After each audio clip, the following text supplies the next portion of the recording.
Hello, hello, hello, everybody. Welcome to another Tavern Talk at the Golden Feather Tavern. We are GB and Vertec here, fine keepers of this fine establishment. And yeah, this is where we open up the doors, let people come in, chat, say hi, talk about the topics of the day. 16 months. Thank you, lad. 16 months. Thank you. Oh my goodness. So, cheers to you, friend. You're sure you didn't kill me? I'm sure I didn't kill you. Okay. Yeah, sorry about the delay coming in. I was trying to refill our flasks of fireballs. And yeah, okay, that's fireball. Good. Yeah. I may or may not have used the glass jar of really high proof bourbon instead of fireball, and I didn't realize it until I saw that I emptied the bottle out.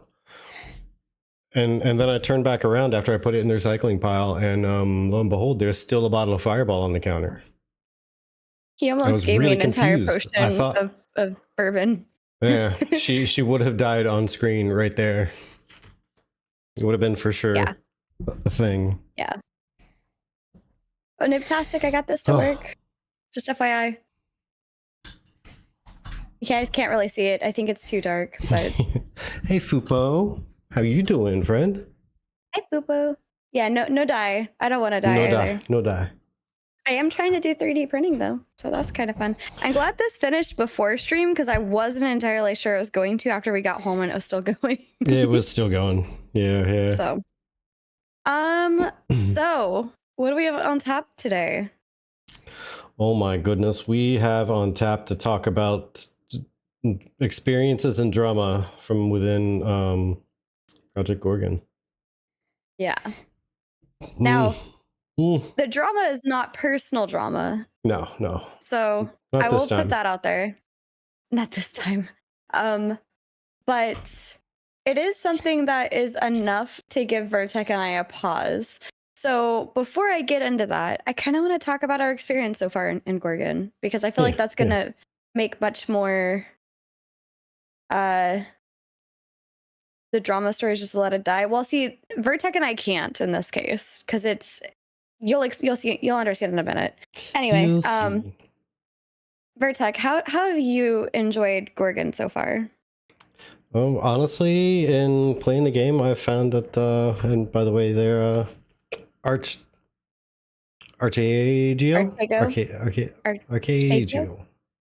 That's how I'm going to pronounce it. Archegio? It is Archegio. Okay, I was close. I had it like the third try I had it. Yeah. Archegio. Yeah.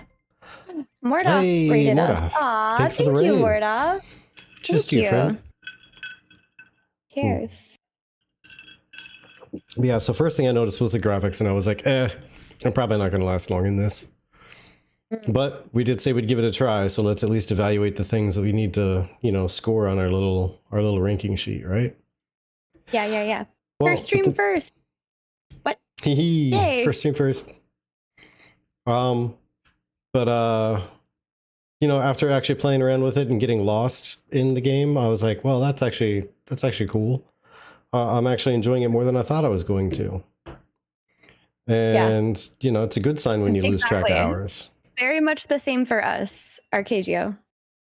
Didn't think I was gonna last as long, hit 560 hours played. Yeah. I mean, we may not have had that many hours ourselves, but there are many opportunities for score moments. Oh my gosh, there are so many opportunities for score moments.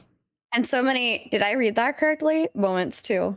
Yeah. And so many just opportunities. It's insane.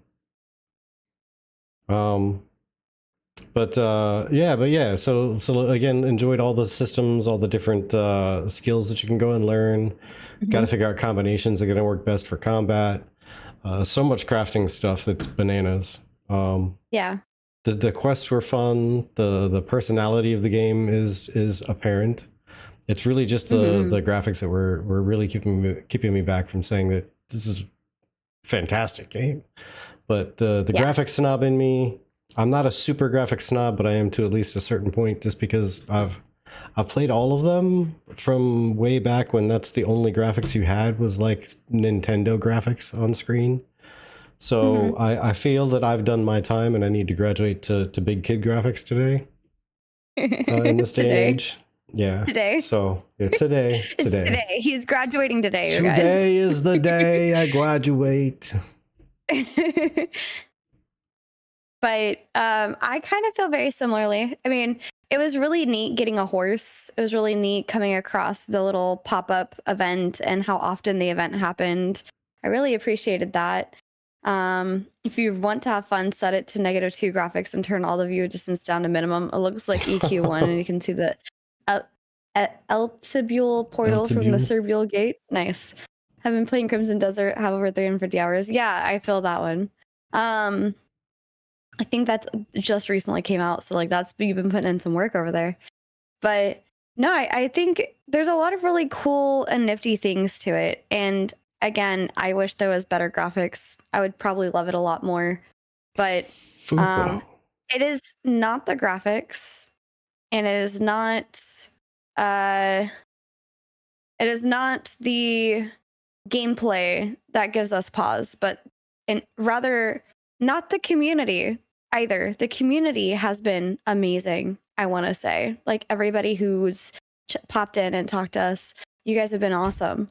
And I'm deeply saddened by the things that I saw on Reddit and a few other places this last week in regards to how the community was treated. And that's what gives us pause. That is the drama that we're addressing today. We're not really a drama show, so I'm not going to be too oh my god about it. We're going to be rather chill about that. But yes, however, it's not about that Arcadio, because Vertec has been following this for about a week. But it's not just about how that got handled. It's the fact that it's been going on for a long enough time, and not just this week. But also, the decision behind it seems a little, you know? Yeah, and Vertec, I'll let you get more into that. Yeah, because I've been kind of following it in the background for the past week and a half to 2 weeks, just because, again, don't believe everything you see on Reddit. Right. Don't like just follow the first story that anyone says. Well, you know, Arcadio, I would agree with that to a point, except for the fact that I've been involved with games, like playing the game and being involved with and communicating with the community leadership, that they've been in that position for a really, really long time, 8 years or more, and they still have that same like customer service forward personality. Yeah, I personally worked in customer service where. In 2 different ways. In customer service, in person at Wally World, of all places, it was about 5 years. And I worked in customer service for a call center for about 7. Hydrate away. All right. Some hibiscus tea. And in none of those positions did I nor anybody else who's been in customer service for that long, did any of us get to that degree? Yeah. The internet anonymity makes people just ugly. So does a call center, by the way. People that call in and they get absolutely hysterical and crazy. Oh, absolutely. But also just imagine, like, believe everything you see on YouTube when it comes to like people going crazy at Walmart because it's for real. Like a lot of that isn't faked. People actually get absolutely bananas, and they'll get in your face. In person, it doesn't matter with like a Walmart job. I did that for, geez, yeah, I think it was like 8 years, something like crazy like that. In total, not like all in one single position, but either way, customer facing, and just thinking about the fact that somebody has been in a position for so long, and having that kind of a judgment lapse for as long as it seems it has happened. Yes. I think the decision to say, you know what, we're just going to not have that person customer facing. Okay, well, now what happens when that person gets tired of the job behind the scenes? what's he going to do? How many bugs is he going to purposely inject into a game? How many like terrible decisions are there going to be in, well, we don't think the game needs this, we should go and do that. Let's design it this way, let's design it that way, let's change this. And you know what? F those people that I was dealing with in chat, because they're all, you know, whatever. Like, who knows? Yeah. Like, at that point. Because it was just kind of off the rails from what I gathered. I wasn't there in person watching every single thing that happened, but from the stuff that I've seen. And that's fine. Yeah, and that's we fair. welcome your disagreement. That's perfectly fine. We don't expect you to agree with everything that we're saying. That's why I'm not saying that other people shouldn't do this. I'm saying this is why it's giving us pause, not that it should give you pause. So, noob. Just we're already getting rowdy in the tavern tonight. Welcome to our channel, which is where we welcome diverse opinions. We don't want people to necessarily agree with us. We want you to have a differing opinion from us, and that gives more interesting conversation. But the one that I'm talking about that got banned off of Discord was somebody saying that they were asking about server merging because when they started playing this game, it was like 500 plus people on their server. And now they're lucky to get 150. And they were just asking from their perspective about the whole thing. And but sorry, I'm laughing at the Champion of the Hill. But for me, and it's not necessarily like go play a different game if this game is not for you. It's the comment of go play Ashes, which a lot of people know is not in development currently. And we came from that. And so for me, that was a very bitter response and a very, I don't want to say very, a kind of toxic response, in my opinion, to get from somebody who's supposed to be a CM. And the question is, how did you let that person go so long that they got to that state before swapping out somebody? How did you let someone be that way to your community for so long before that happened, right? Yeah, like if it gets to the point of being kind of legendary, let's be honest, when you see stories like that like floating around for a decent amount of time, it does. I agree, like, Phoenix. There had to be some kind of a notice or a noticeable impact at some point before then. Yeah. And I get that everybody has a snap point, and my point is not to demonize this person. Yeah. It's to say that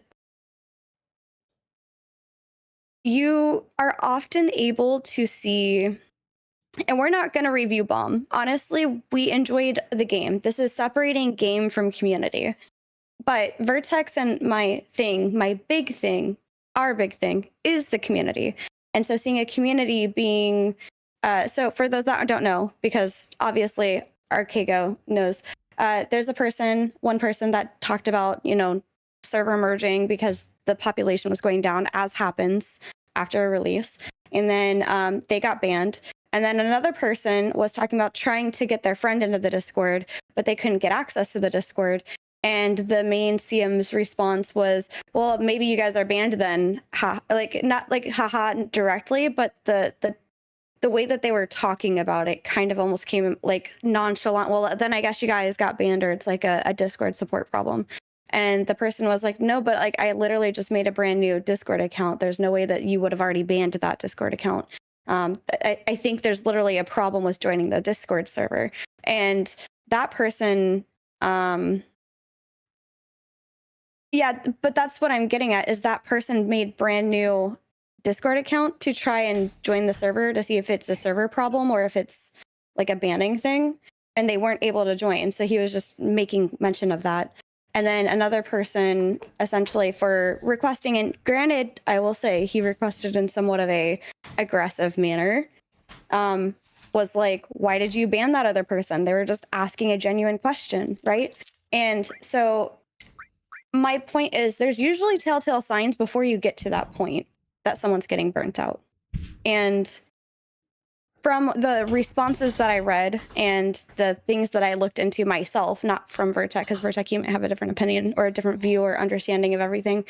it seems like this has kind of been going on for a while, in addition to Steam problems, like Steam bans that happened kind of like there was a person that had their account banned for some reason, and they were trying to like get it resolved, and they're like, oh, you must have done something wrong, and he's like, no, like this is my only account, I've never had a ban, it's not associated with an account that's been banned before. So it's just like, I look at how do you handle those scenarios, and those are 3 separate scenarios. Granted, like Steven has definitely done that. I have seen Steven get off the rails with it too, and that also affected community perception, I'm gonna be honest. But the point here is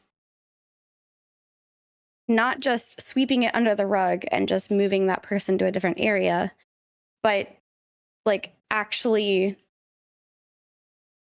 addressing the problem, I guess. I don't know. Yeah. I mean, again, it's not something that we're gonna like downvote the game on or like go ham on. It's just one of those things. Like I think we're probably just gonna keep an eye on it. Yeah. And just see where things go. But it does give pause at least, because yes. Oh my gosh. And 2 years.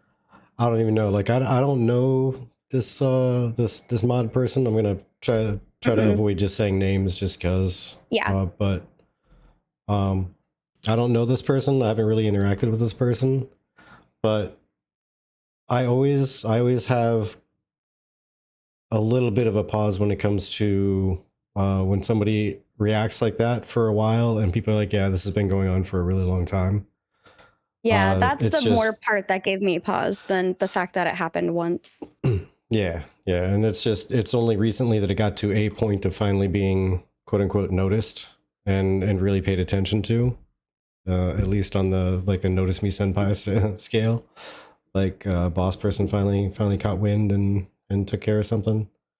But if it's been an ongoing issue to a degree, like who knows what's going to happen inside the back end of a game, if that person gets moved over there. Yeah. You know, like it's just really a big question mark just to keep an eye on. Yeah. It hasn't, though. I've been on Discord since launch. I've never seen any issues. The folks band had big group support and they exploded this much bigger than it was. Okay. And I mean, that's fair, but also, like, it's still one of those.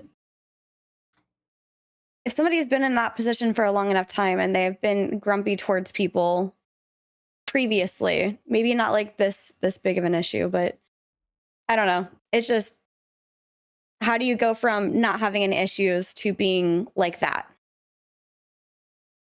Like how did we get here is the question. Yeah. But before that, Garcia redeemed resubbed for 21 months, almost 2 years. 21 months. Like, so. Yeah, Garcia. Cheers to you. Actually, you know what? I did that one already. I'll do this one. I only have the one drink, cheers. Sorry.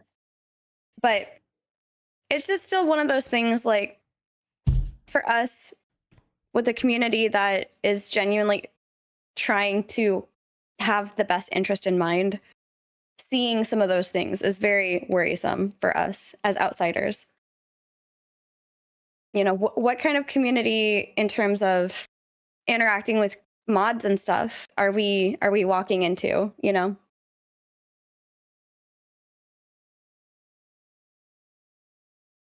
Yeah, exactly. Yeah, and that's why we're not going like off the rails about it so much as just saying it. No. We're gonna keep an eye on it. Yeah, by Citan, I think it's pronounced Citan. Yeah, we read through it all. Citan. But it's one of those, like, to me, when it comes to your forward-facing person actually going off the rails like that. Gosh, my gosh. No, sorry, some of that fireball went down the wrong pipe. Oh no. It's killing me slowly. Yeah, Fupo, I can see that too. Absolutely. Because you've been a mod in the Ashes Reddit before, right? So Yeah, yeah. Yeah, and what happened? He was removed, but he was put in the back doing design and developing. Mm-hmm. Yeah. So it was basically not like removed, but just changed to what the focus was. I think your concern, Vertec, was that it appears more swept like under the rug and like, okay, we're moving along now, and less of like a, hey, like, you know, oh yeah, like we are very familiar with people having many hats, and I was saying maybe he had too many hats. Like maybe they should have gotten a CM person a lot earlier, you know. Mm-hmm.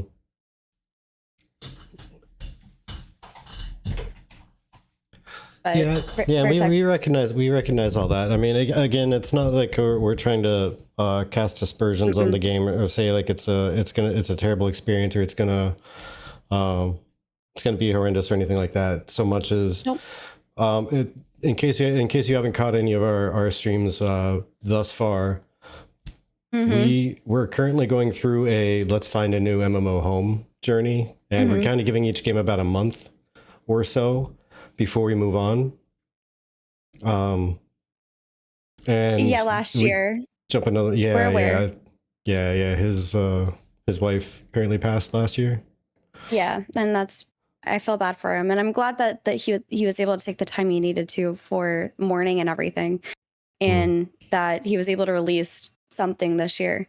Because that's what I was meaning before. Like if Vertec passed, I don't know if I would be able to keep the tavern going. So the fact that he was able to, we were like, that's part of the reason why we were like, especially paying the money, even though we're not going to continue necessarily playing this game as our main game. But it's just exactly. And you know what, Archego, that's exactly how I feel. And this is our, like, as Vertec was about to explain, this is our way of going through a variety of MMORPGs that we did a whole calculation for that we should try. And I'll let you take that back over. Yeah. So I mean, this is basically us kind of summarizing up about a good jumping off point for Project Gorgon, because we've kind of tested the feeling of it. We've tested the environment, the community, just the game itself, like the personality of the game, the mechanics. All that good stuff. Well, we've gotten a really good feel for all that. Granted, we aren't at like max level, so things could change. But I mean, it would take, from how much stuff is in that game, it would probably take a really long time to get up there. And we're not devoting that much time to a game at this point until we make the full circle around all of the higher rated games. And then we'll maybe come back to it. Who knows?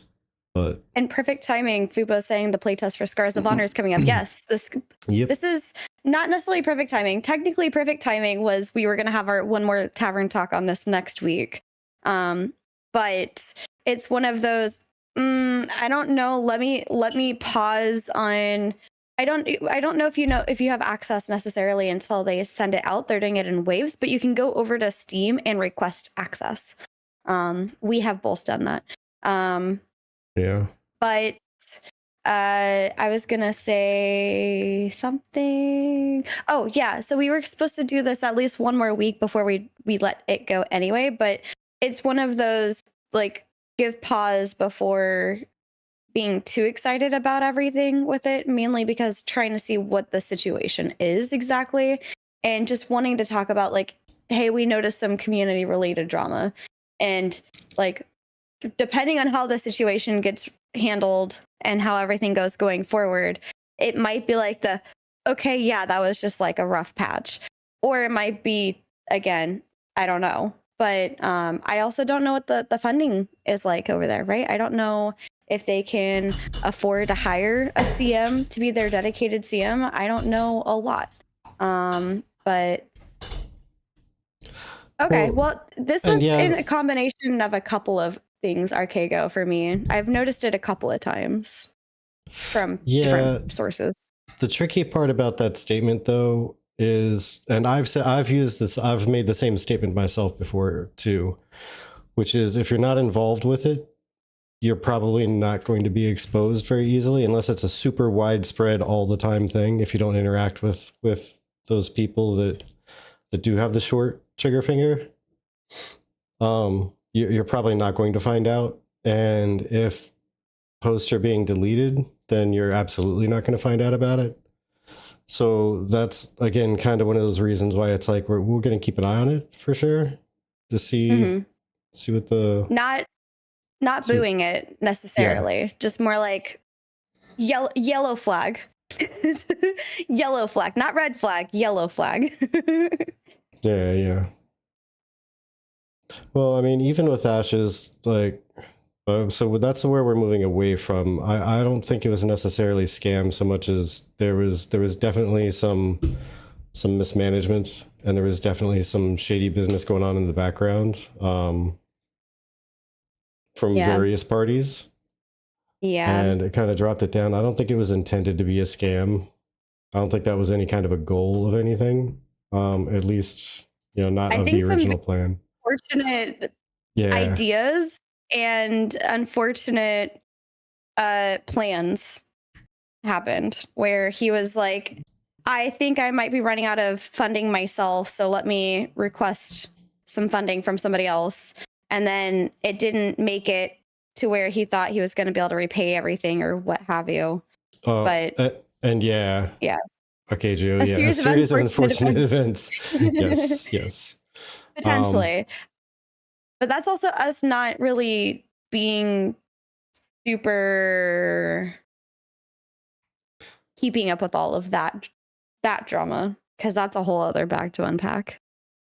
Yeah. So, I mean, in the end, it's basically just at this point, we're kind of moving, just kind of calling out that we're going to move along. We're going to take a quick, the next couple streams break away from doing an MMO and play some other stuff. And then next week, ideally,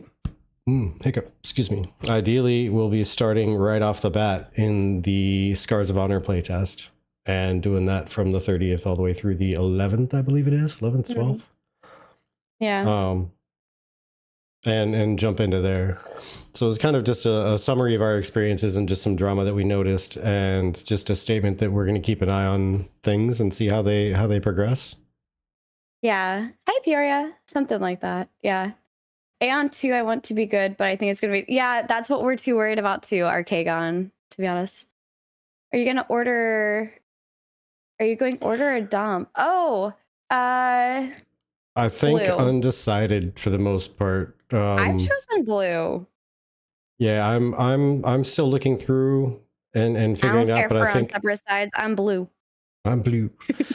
But yeah, I think blue is the direction we were going to go, mainly just because some other friends were going to do that, and it's such a short play test. I'd rather play with friends where I have a chance to.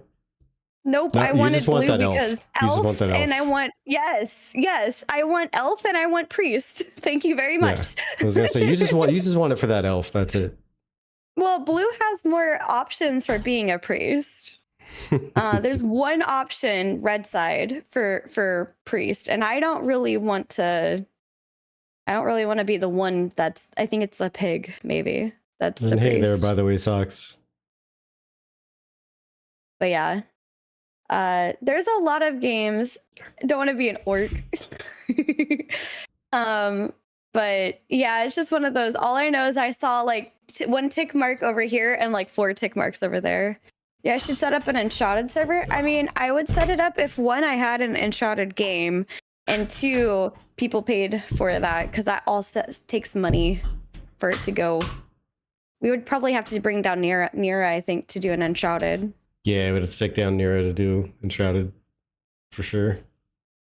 More options, but you're only choosing one race anyways. The race I want is on that side with more options. So, you never know. I could have been a Baron. Okay? Bear got back. I saw that. True that story. Update. But yes, to bring it back, we were supposed to have an interview already with Venelin, and then Venelin had something last minute come up and we had to replan it. So we're in the waiting zone of them to give us the yes or no for the new date that I already gave them like a week ago. So we're just basically waiting on them and kind of moving our schedule around a little bit. So Practical Magic is getting 2.0. Hell, Highlander. Yeah, there's literally a lot of games, like so many games right now. Makes me wonder how many people Windrose supports. Yeah, fair. Priest won't be available as playtest, and Vanillin, I'm sure, will reach out when he is available. Oh yeah, like I've already been in contact with them. So yeah. Yeah, we are going to at some point have an interview with him. It's a question of when schedules will work out. Because he's on the other side of the world from us, and I don't stream at noon because I have a 9 to 5, and so does Vertec. Yes, yes. So there's that. All right. We literally have to try to move. I think it's gotten to the point where we're literally being asked if we can move anything off of our Monday through Friday to be able to handle, because his weekends are getting so busy. Which, I mean, as long as it's not a day we're streaming, I could absolutely take a little bit of time off in the day and then work later. Yeah, so true. It's potentially doable. Yeah, it's potentially doable. But all in all, though, I think Project Gorgon was a cool thing to jump into.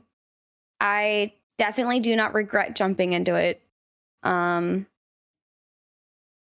think the next thing is Scars of Honor playtest, and then ESO. So we'll be getting into ESO because I haven't played ESO. I don't think Vertec, you've played ESO. Nope, I have not.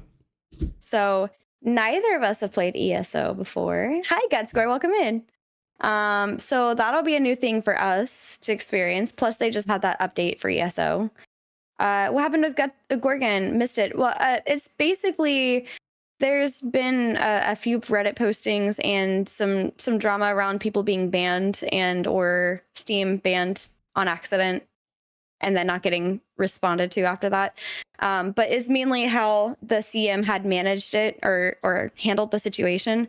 And then that CM got put in a different section of the company in terms of development, and basically got taken the CM hat off by the main dev, I believe, right? So yeah. We're just more so looking at, again, trying not to get too close to any of these different community things, but that's enough for us to have gotten a pause where we're like, I'm gonna put a yellow flag up and we're just gonna watch what's going on over there and see how that continues to play out. But Arkagan here, Arkagan, I'm just giving you new names. Arcagio said that outside of that, it's not been really much. It's kind of a nothing burger. But it's still, Vertec and I are so very community focused that it's still something that we were concerned of. So. Yeah. What is this bluff? Is bluff? Yeah, bottom line up front. It's basically TLDR. Yeah, it's a business equivalent of TLDR. Yeah.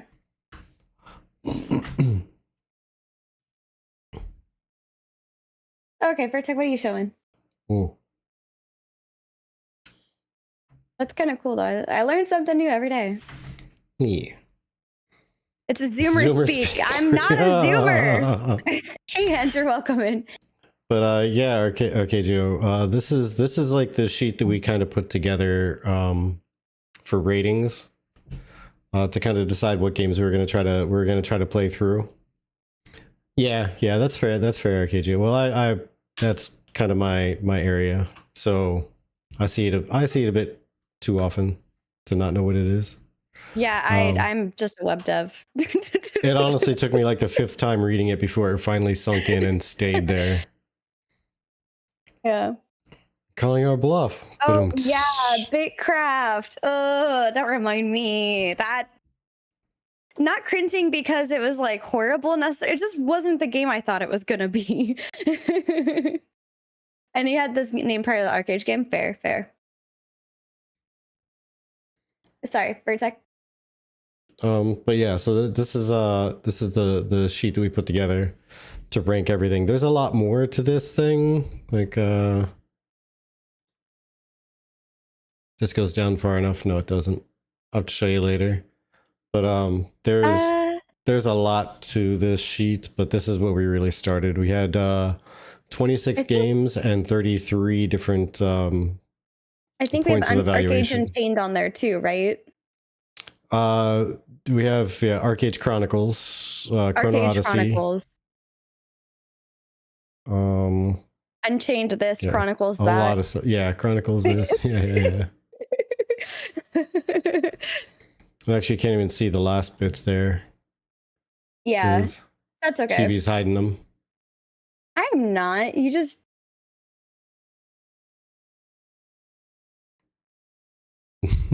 mean. Yeah, there's a bunch more. Quinfall isn't bad, just really need a group there. Yeah, I don't know if I really want to do Quinfall either. Vertex just covering me up. Holder of Secrets, yeah, Worm. The ultimate grind game. Yeah, so these, by the way, these are all suggested games to us, not necessarily games that we're like, oh, I want to try these. These are all like, we asked for the community for suggestions. Worm was one. I'm pretty sure somebody threw that out there as kind of a half-hearted joke. But we've never really played super old stuff. I mean, you played one. What was that one that you played? Older style game? Oh, there was a handful of them on here. Well, there was one that you said that you had played. Yeah, I'm talking about what you played specifically. That was like Ultima Online, I think, is what I'm trying to think of. Yeah, Ultima Online. Yeah. That's one of them. So he's played those, but I've only really played newer age games like World of Warcraft and newer. So we have very different experiences when it comes to MMOs. Yes. Like on here, I played Dofus a while ago. Wow. Like the original RuneScape. Damn. You just said you're old enough to have played it on launch. My heart. I mean, yeah, I am, but still. I mean, it was launched in, what was it, 97, I think? I mean, I technically could have played it. Yeah, so, I mean, there's a lot of people who could have. Don't know if I would have remembered 90% of it, but I technically could have played it. Yeah, RuneScape is that old. It's been around a while. Star Wars, welcome and tweet. Star Wars Galaxies pre-Jedi was amazing. Post-Jedi sucked. It isn't that old. I played it when I was a wee lad. Star Wars Galaxy is a gem. Best thing about EQ was EQ's first impression. There was no wiki or guide. There was we were afraid when we stepped into it. I mean, I prefer that. Hi, Theo. I played PlanetSide 2 a long time ago. Fair. I mean, it is old, but not 97 old. Fair. But I actually prefer going into games blind myself. I think Vertex, do you feel similarly? Yeah, I enjoy it for sure, especially if it's everybody going in blind. Right off the bat, that's why I'd like to get involved with another new game, just maybe not quite as in deep as we did with Ashes, but oh yeah, not for a while. I don't know how old you think I am, friend, but but yeah, I mean, the classic RuneScape was like 2001. Yeah. So it's basically that old. Quote unquote old school RuneScape was 2013. That's a safe assessment, Arcagio. It's fair. It's a fair assessment. But still. But what do you think? What do you think, Chibi? Should we go through and try to put some more current ratings to Project Gorgon now that we've gone through it for a little bit? Yeah, I think that's a very good way to end this, because it's not like we hated the game. We love the game in terms of the mechanical part of it. It just needs a new coat of paint, I think. Ultima 3 on a Mac in school. Oh lordy, man! I still remember playing Ultima, the old regular Ultimas on the Nintendo. You know, that's what got me into Ultima Online. I said, "Wait, this is an online version of that game. Let's do it." I didn't know that you could play games on a Mac for the longest time. I just thought that you just couldn't, because everybody always played it on PCs in my family, in my life. Except when I was younger and I played Where in the World is Carmen Sandiego, that I played on a Mac, but I thought that just came for just the Mac. or like Apple or whatever, like the Apple computer. The Apple IIe. Like the ones with the color, like it was like the color computers, like you could get like a pink one or Oh, you're talking about like the ones that were like just a giant monitor and it was like a semi-clear frame with the neon colors around it? Yeah. But yeah, I mean, I'm just saying, Garcia, for one of the April Fool's jokes, somebody was talking about getting Cyberpunk on floppy disks. Oh Lord, yes. It was, oh, what the heck was it? It was like receive the entire game on 2077 floppy disks. Hand delivered to your front door via a truck. Yeah. But yeah, let's Garcimile, fun story about that. First PC game I played was Doom. It was on a floppy too, but my dad wanted to get me interested in computers, I'm pretty sure. So he took me to a couple computer conventions, which was, I mean, it was cool for a kid to do, not gonna lie. Where it was just a bunch of computer parts and he'd put together like his home computer. And he let me just kind of wander around and look at stuff for a while. And I had like, I think $30 or something on me. I was stupid young at the time, just earning like $5 a week in allowance. And I saved up a bunch of it. One of the things I bought for him was a Doom mod. And I don't think the person should have sold them to me because it was an adult Doom mod that changed the walls into just like basically porn wallpaper around the whole thing. Oh so no. I don't think they should have sold it to me, but they did. Oh no. Someone was like, yeah, I gave it to him. I was like, here you go, Dad. Yeah. Oh my gosh. Yes. I'm gonna go back a little bit. Dude named John says, Def needs a new coat of paint, but even with the old looks, I'm still so damn hooked on the discovery and exploration of the game. Let me scroll up because that pulled it down. Leisure Suit Larry, holy crap. Remained blind to as much as possible these last few months and love how I continuously find new stuff. Yes, absolutely. Sorry, what were you going on about? Twig says my first game is Leisure Suit Larry.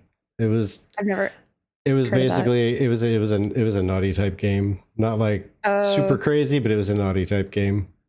Okay. Viewer beware. Yeah. They're definitely not rated E for everyone. Baldur's Gate on 4 discs. Yeah. Oracle made a joke that by the time that they're done loading on the floppy disks, it would be 2077. Yeah, it would be 2077 exactly. Can you first share you your gotta screen? Find a floppy disk. Huh? What? Oh, I'm just asking you to share your screen because if we're gonna go through this, I'd like to be able to see what all of the different options are. Oh. In real time with you, because I'm like a bit behind and it's super tiny for me.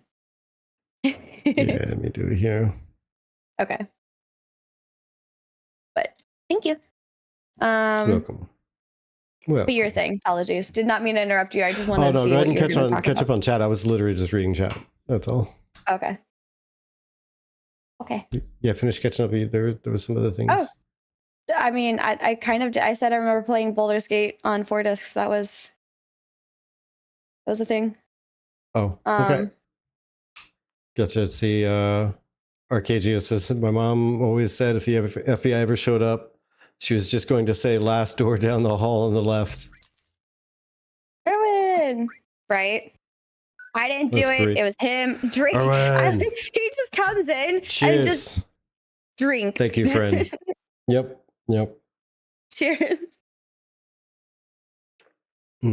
Zork, I saw the name. I remember seeing the name because who could forget seeing that name? Did I play it? I don't know if I was I don't think I did. If I did, I forgot it. I am just young enough to not have had games on floppies, but I did have them on discs. I had them on discs too. Okay, so. All right, so. And we got to go through, I got to go through and add the checkbox for have we played this game or not? Because some of these we had to go just by off of what we could find on the internet. Yes. But. Project Gorgon. So For those who did jump into... Go ahead. Go ahead. No, you. I was gonna say we're gonna need some help from the audience maybe for some of these. Yeah. Like, how many different maps are there in Project Gorgon? Because we only hit 3 of them combined between us. Well, when both of us are playing, we hit 3 of them: the starting island, Serbule, and Serbule Hills. Yeah. I personally went one other map beyond that and hit the one to the north. Was it Eltabule? Something like that. Eltabule.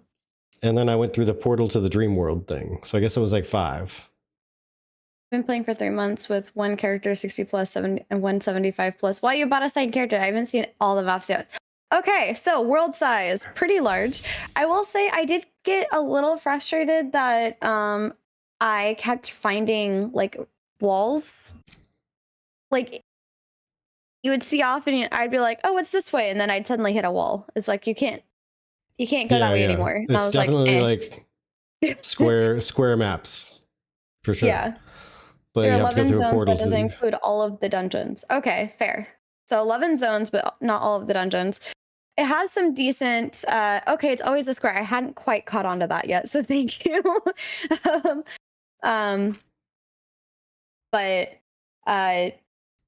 So world size, I would say it's pretty decent. I think 3.5, 4 is fine. Yeah.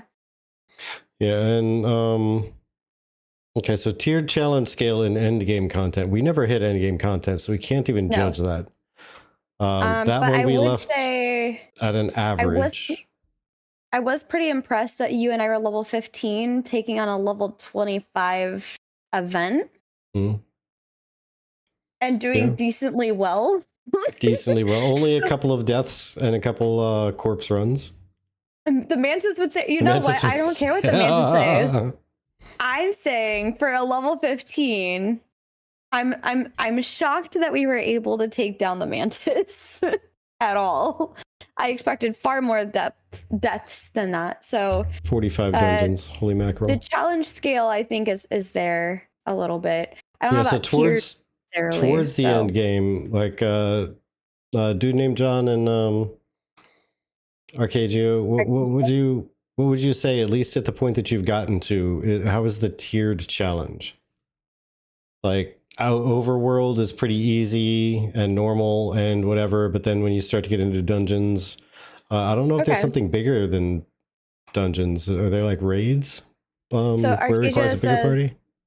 It's not really about, it's more about the journey and not the end game. So about a 2.5 for end game. Okay, I'll go ahead and take that, because I stuck a 3 in there. It's an estimated 3. It'll mathematically count it out, but yeah, the higher end dungeons I have done have been crazy. We usually take 2 groups of 6 and it's pure chaos and fun. Arcadio says they need more end game. Folks who rush to end game hit the prodigy leveling. Okay, but yes, I agree. End game is the main attraction at the moment. I'm sure content is on the way. Okay, see you back in a little bit though, John. See you later. Thank you for the input. Yeah, but thank you. The higher end dungeons are fun, but they aren't end game.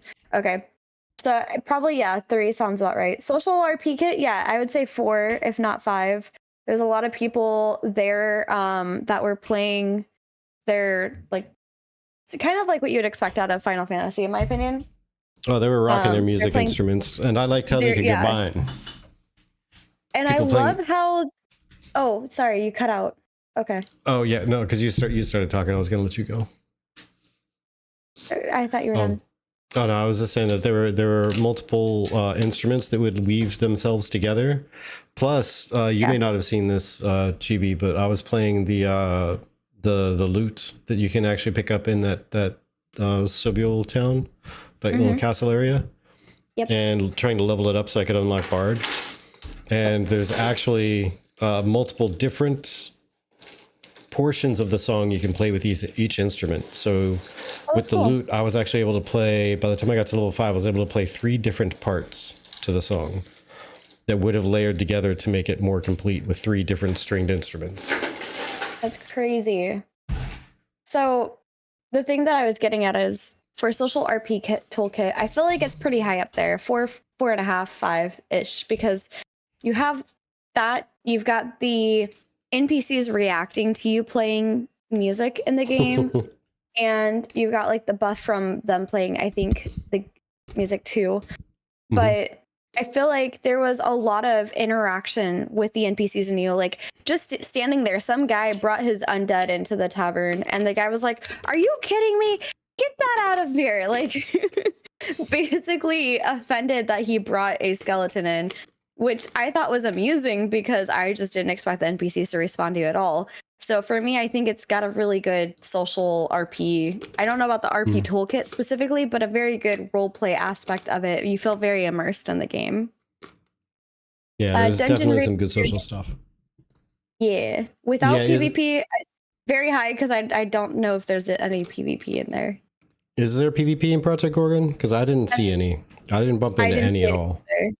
But Arcageo says there are 172 fully compatible combos, another 55 partial compatible, and 11 unique, meaning special gear needed to use with the beast form. Pretty cool. Pretty cool. Pretty built out. Pretty thought out. I mean, again, this is why we're not like hating on the game. Unrelated, Vertec has now been made aware of distilled crab whiskey. Distilled crab whiskey? Like you can distill crabs? Interesting. That is wild, and I want to try it. Dungeon raid experience.pvp is the one we're currently on.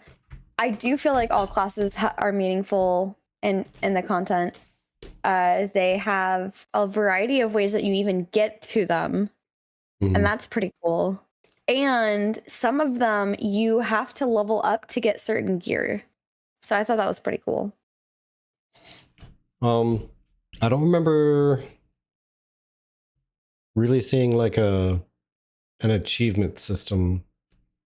I'm not really sure about the achievement system either, outside of like literally being able to turn on lanterns and get civic points. Yeah, the titles. Oh yeah, you did get titles. Yeah, there were titles. If it's just titles though, I'd put that at a 3 instead of a 4. Yeah, because we like achievement hunting. We like things like that. If it's just titles, that it's kind of there. Is there enough to say that's there at least? Yeah, like an achievement system, like actual collections you can go out and gather to earn achievements, to earn titles. Like mount collections and things like that. Pay to win is non-existent. VIP doesn't count. Yeah, that's fair. We're asking about the PvP. Yeah, is there PvP in Gorgon? Because we didn't bump into any. Yeah. But at least raid. Okay, no. So okay, I feel like that becomes a 5. It's a 5, yeah. Because there's no PvP. Then pay to win basically there. So these, is. Yeah, these, just so you know, this block right here, the lower the score, the better, because these are dislikes. Yeah. We don't like these. So if there is pay to win, that would have been a higher number than 1. Yes. Remember, Monopoly is PvP. Yes, actually, that's the same argument I keep trying to make all the time when people try to put like crafting and gathering in PvE, and I'm like, but it's, if you really want to get down to it, crafting and gathering and selling on the auction house, that's more PvP than anything. Yeah. You're literally going against players. Like, an NPC is not going to outbid you or out. Uno is PvP. Yeah, Uno is very much PvP. You could technically say VIP makes pay to win a 2 by your rating. Well, it's so the pay to win category. That's a category. That's not a rating. The pay to win. This is compared to pay for convenience. Like, yeah, you get. See, I think that's convenience versus pay to win. Pay to win is more like you get armor that gives you like a plus 20 bonus to everything, and now you're just way better than anybody else. But if you're getting a VIP slot, that's more like pay for convenience. Yeah, we have pay for convenience over here listed. Yeah, that's a whole other a whole other thing. So yeah, that one we have a whole separate category for, but this is just pay to win. Like if you can pay to get actual power. I don't recall seeing their... in my opinion, is WoW tokens. If you're familiar, you can buy a WoW token with real money cash, sell it on the marketplace, and get in-game gold. That is practically direct pay to win, or RMT. Yeah, that's one extreme of a lot of pay to win. Another one is a game I played a long time ago called Shia, and you could literally pay for power-ups, and you could pay to well, some context for this. There were 3 different versions of a character. You could have normal, you could have hard mode, and you could have ultimate. The higher you went, the more experience it took to level, like the slower you leveled, but the more power you gained at each level. Yeah. But also, once you reached ultimate, if you died, your character was dead forever. Unless you paid money. If you paid money, then you could wear an amulet that would save your life and bring you back. Yeah. That is absolutely pay to win. Arcadio, I'm pretty sure that isometric view 1 is because of me, because I don't like isometric. I'm sure Vertec could handle isometric if he had to. I'm just not a fan of it in my MMOs. I like looking at the pretty sky and the world around me. And if you're forcing me to look top down, that's kind of boring. So okay. BDO that is one's the worst. Good. Yeah, because I agree. No PvP at all, so there's no unrestricted overworld or open world PvP. I didn't get to the housing. Are there housing in Gorgon? I don't know. Well, this one was about instancing and sharding. There didn't seem to be any instancing or sharding. It was one server and each map, but there wasn't like sharding. Yeah. I was just also curious because housing is listed there. Like, I was just saying because it happens to be there, like, oh yeah, that came to mind. Is there? There's really kind of a high barrier. It's kind of high. Kind of high in terms of if you're not familiar with like where to go to get different things, you are like not entirely sure what you're supposed to be doing, right? Like if I hadn't looked up that you needed to go and do certain things, like talk to somebody to be able to get like the priest, right? Or the bard, I would not know how to do the bard, right? Without help, kind of thing. I think that's more of a like barrier. See? To play down the line. Arcadio agrees with me. I don't think it's a bad thing. That's what I'm saying. It's kind of. I'm saying it's a 3 or a 4. I'm not saying it's a 5. I mean, I'll put it at a 3. I don't think it's higher than that because talking about barrier of entry is going to be like, it is a $69 game and also it's a $25 monthly sub. No, that's not. No, look at the category. The category is talking about polish and accessibility, and it's not talking about cost. Another example of a game that's high barrier. These categories. I put these in here. Okay, well, that was the intention though behind that metric was like Final Fantasy is a higher barrier of entry because you have so much story that you have to get through in order to get to play with your friends. So like the cost is definitely low barrier, but the knowing what's what in the game takes a while. Like Arcadio makes the point that I was trying to get at exactly. Like people who've played this game can like know exactly where to go and what to do for things. Whereas like you and I, it took us a couple of weeks and somebody really nice on YouTube told us how to get a horse. And then a couple people joined our Discord or our stream to help us as well. So like, you know, yeah, exactly. Even learning how to get off Newbie Island takes a while. And like, that is what I'm saying is a higher barrier of entry is if you don't know certain things, you're going to be lost a lot longer versus being like you're fully equipped and understanding everything that's going on. That's what that metric is. Yeah, but so the other thing to keep in mind with that also is high barrier of entry. He doesn't have to be wrong. I'm just justifying my higher score. I mean, it happens all the time. It's okay. I'll be totally okay with it. But no, like the high barrier of entry, I'm also seeing if it's something that lasts the entire game and not just the getting rolling in it thing. To me, that just means that it's a difficult game, is what that is. It's a difficult game that has a very specific approach. But I see what you're saying, which is why I'm okay putting it like a 3. Like we can meet in the middle, I guess. No, we're not meeting in the middle. I already said it was like a 3 or a 4.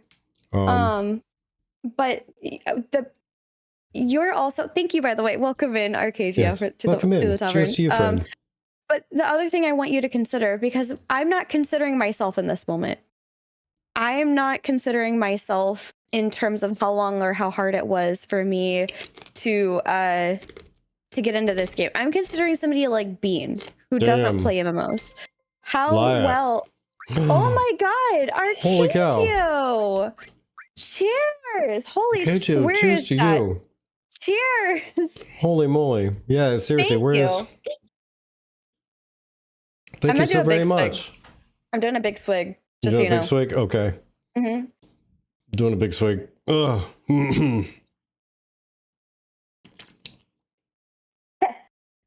Ooh, that burns. Flask of fireball. Going down.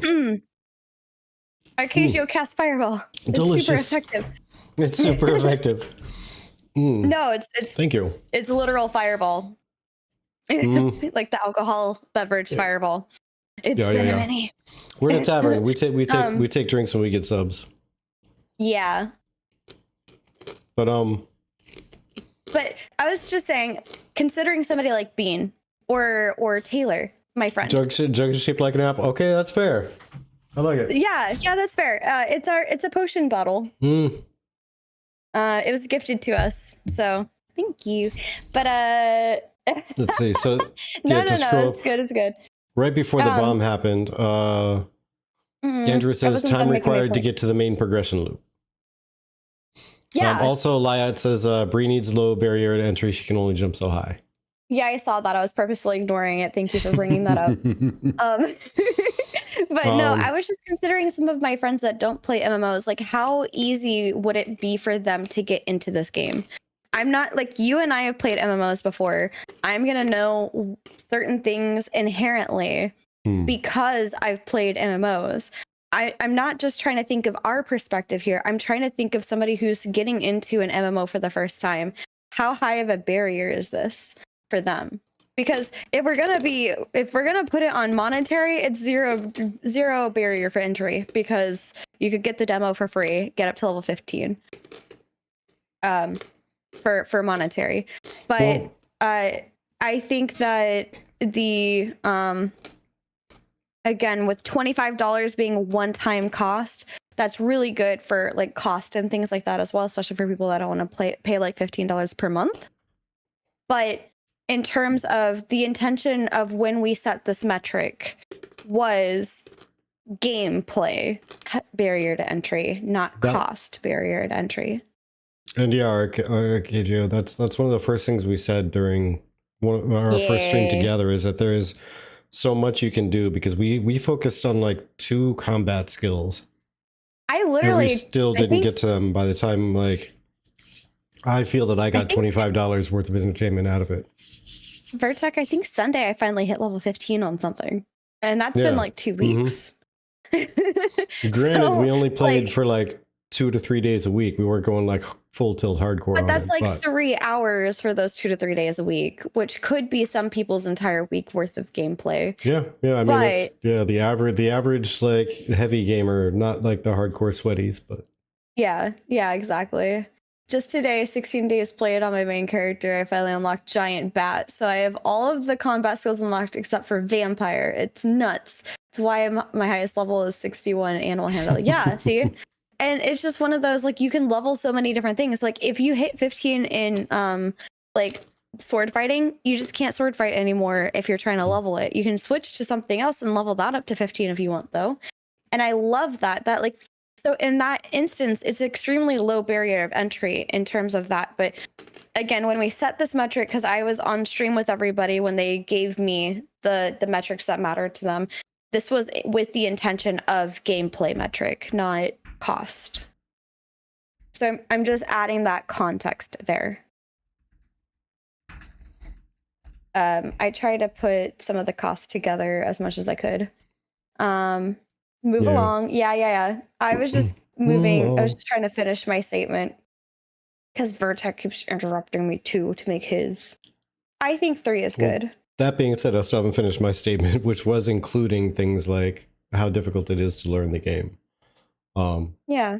But we went off on the side tangent there. But that's what I was getting at is how hard is it to learn the game? Which is why I was advocating for a lower number, because barrier to entry means like learn what the game is. Now that you know it's going to be difficult and what to expect, the rest of the game is going to be that difficult. But it was Arcadia, Pupo. Like in PG, side tangents all over. Yeah. Kendo. Holy shit. Kendo, thank you so very much. All right. Man. Well, I'm going to have to make a new goal. Kendo. It's going to be an early night for Bree. She's going to be passing out here in like 30 minutes. I accidentally put it on sub only. My bad. Give me a second. Give me a second. Ending this goal. Making a new goal. Cheers. 150. Cheers. I'll be right there. It is me wearing a cosplay, I think, and you wearing Tavern. Chibi in cosplay. Vertec in Tavern onesie gear. Or you want Tavern gear? Okay. It's onesie or Tavern gear. I was letting you choose. I'll take Tavern gear. It's been a minute. Tavern gear. And this is Run Fair Tavern gear, not just our typical live stream Tavern gear. So that's the 150 goal. Starting the goal. Thank you, guys. Wait, do we get to the... Yes, you will get to pick the cosplay from a list. I have to go through my closet to see which cosplays made it from the hurricane. But I have a couple. I think I have a Chun-Li one still. Yeah, Arcadia. We lost a bunch of stuff about a year and a half ago to the hurricanes that came through Florida. Some of that was about 2 bins of her cosplays were destroyed. So yeah, that lovely purple swirling liquid next to Vertec is the community helping us rebuild funds for him making mead, because we also lost a lot of his mead stuff. So this is why you don't live in Florida. Well, you know about a mile from the coast, though. Yeah, it's one of those. We were trying to do proper research on where to move to, and we thought we did really well. And the community, when we asked them, was like, "Oh yeah, it's never flooded here. I've been here for 25 years. It's not done that once." And then Helene had something else to say about that. The one family was like 35 years or something. Yeah, and so we did some research. It's just as soon as we got there, Mother Nature said about your plans. About that. About your plans. Yeah. Actually. So, yeah. But in the worst case, it wasn't even like we didn't even get hit by the hurricane. It was just the flooding of it being off the coast. So. Yeah. Time to update your flood table. That's exactly what happened. Yeah, exactly. But we moved deeper inland, so. Southern GA spent about 3 years in Orlando. Oh yeah, that's where we are. Orlando's not too bad at all. I'm pretty happy. Helene just didn't want you to feel left out. Yeah, that's fair. Helene was like, you should have the true Floridian experience. And of course, legally makes Vertec Florida, man. I mean, yeah. No, I cannot possibly claim that much grandeur. Florida man is a national treasure. But also, the fun thing is, by the way, if you guys have points, we have some. They're all gonna say new, but every time we thought we were Canadian. Oh, that's okay. We would die if we were in Canada. I would, yeah. There'd be too much cold. Die. There'd be too much cold too often. Yes, but we updated a thing where you guys can do like suggest devil's advocate, add a chat topic, etc. if you have enough points. And this is going to be updated for every stream. So each stream is Vertec did a lot of work last night. I'm just going to shout out my husband here. He did a lot of effort and work last night to automate some stuff. And we got some really cool things coming, and I'll show you guys on Discord, at least the Patreon area, initially, while we get everything set up. But it's going to help with automating stuff. So I need to drink my fireball from Kendo because I did not. Vertec, what's the next metric? And yeah, I always say Canada. I always say Canada. Mm-hmm. It's because I've only been to Canada one time. It was over a weekend. and I realized that it's just like the United States in every way possible, except different monetary system, a couple different languages. They use kilometers instead of miles, but as far as the people go, it's the same. But yeah, it's cold up there. So like all the Canadians are so nice, etc. I mean, it's the same as America. And so at that point, I just started calling it Canada because it sounds silly, and it was fun. America's silliest top hat.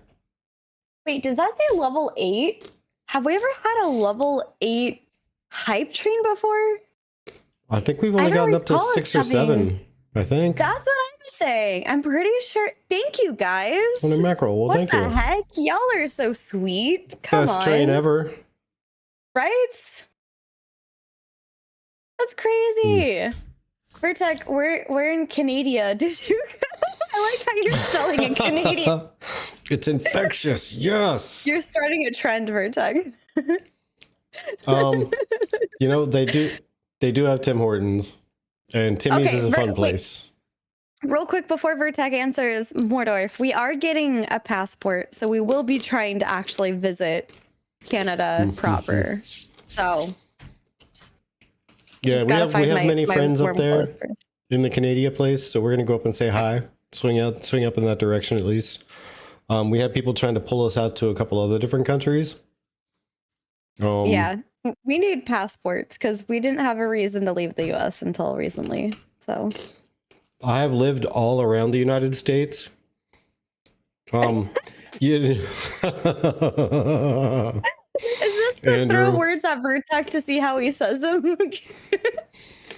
So Andrew, for the longest time, and when I don't think about it, I pronounce it like most Americans that I've met do, and that's just Connecticut. But whenever I think about it, I try to pronounce it Connecticut.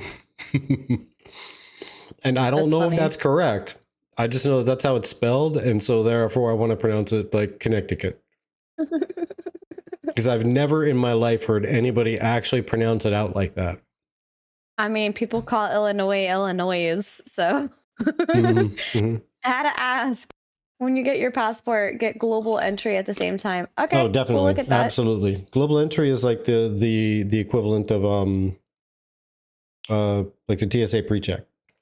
Oh, yeah, absolutely. Global version of it. Yeah. Hands down, not even a question. We both have TSA pre-check. I would not fly any other way. After I've done it once, I'm not flying any other way. Yeah, like Worcester, aka Worcester. Can we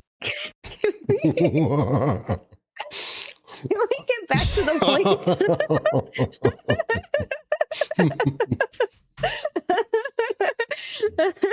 Worcester. I had no idea it was pronounced like that until I went to a concert. I drove my happy ass from Philadelphia up to Worcester.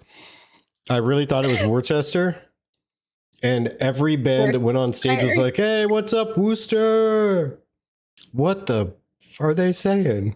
Do they know how this town's name is like spelled?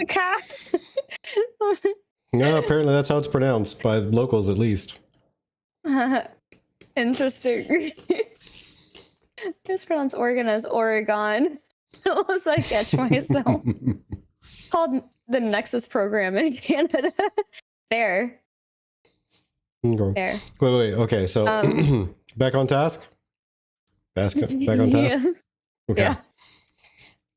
Where were we? Oh yes, high barrier of entry. I think we kind of landed on 3 as an okay thing. Yeah.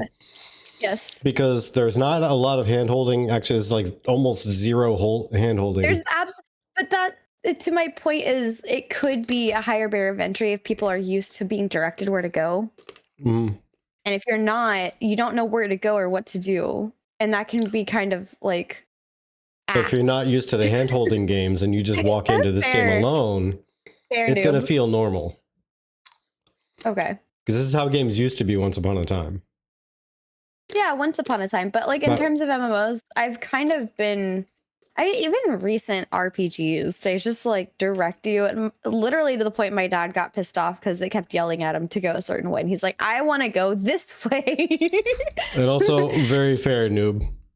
This is Tavern Talk. Yeah. All talk is on task. That's what I said. Very fair. But forms of currency. I only saw one. Yeah, I One really form think of there's currency? only. Yeah, I really think there's only the one. Okay, scroll, damn you. Are there more than one forms of currency, Arcagio? Oh, if getting a passport must retell this joke. What do you call someone who speaks 3 languages? Okay. Wow. I mean, not necessarily wrong. I can speak partials of other languages, but it's mainly because I got mad and I was trying to be different than everybody else in my school, so I decided to learn German, and nobody else knew how to speak German.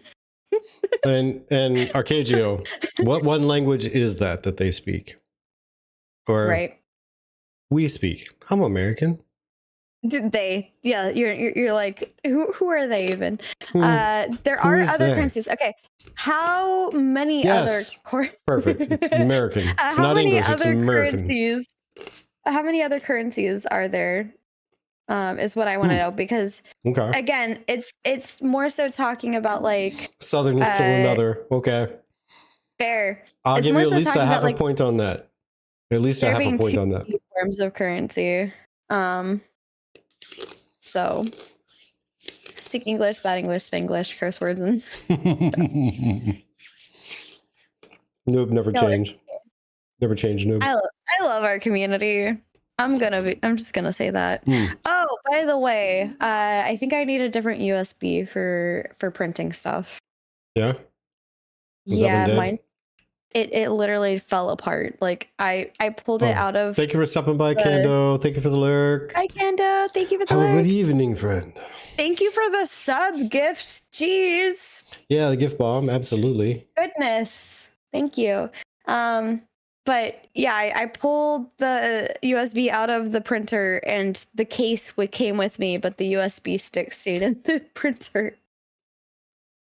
Okay. And now it won't stay so in let's the case. Get you another one. Got it. Got it. Violent. Thank you, hey, I was gentle. I keep saying that all the time. People have no idea. Not. Oh my god. She beats me up all the time, and everyone's like, "There's no way." I'm like, "There is a way." I'm not getting a straight answer on this one, so I'm just gonna leave it at 2. We'll go to bot player-driven RMT. I think that's 1 because there's like no RMT. I actually didn't really even notice any bots. Do they all make sense? Do they all make sense, Arcagio? Because that's the big thing. Do they all make sense, and do they feel valid and needed? Compare that to World of Warcraft. Oh, okay. Hold on. Let me scroll. Boop, boop, boop. Okay, there you go. Where there's just, a lot of different currencies in WoW,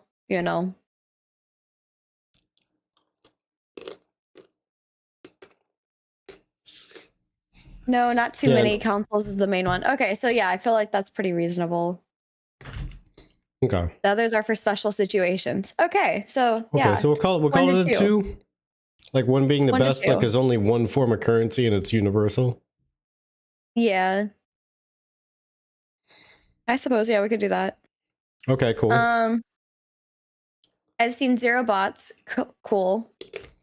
Hard CCs in PvP. There's no PvP, so... Well, there's arenas, though. And we didn't go into the arenas. Oh. So there's 0 CCs? Well, because I have a CC that I can use on NPCs. Like, enemy NPCs. But can you use those on players? That's the question, Oh really. my lord. Right, Laya? Like, we were side-eyeing the people that are buying stuff for Ashes. Oh, yeah, absolutely. I was side-eyeing people, even if the game, like, completely finished, but people were still buying gold in an alpha. Okay. Why? So there is a basement in Serbial, an arena in Casino, but PvP is not a thing in PG. Mark anything as PvP as NA. Okay. Fair. Yeah. Deep combat mechanics only used in really hard fights. So how did like deep and like complicated combat mechanics?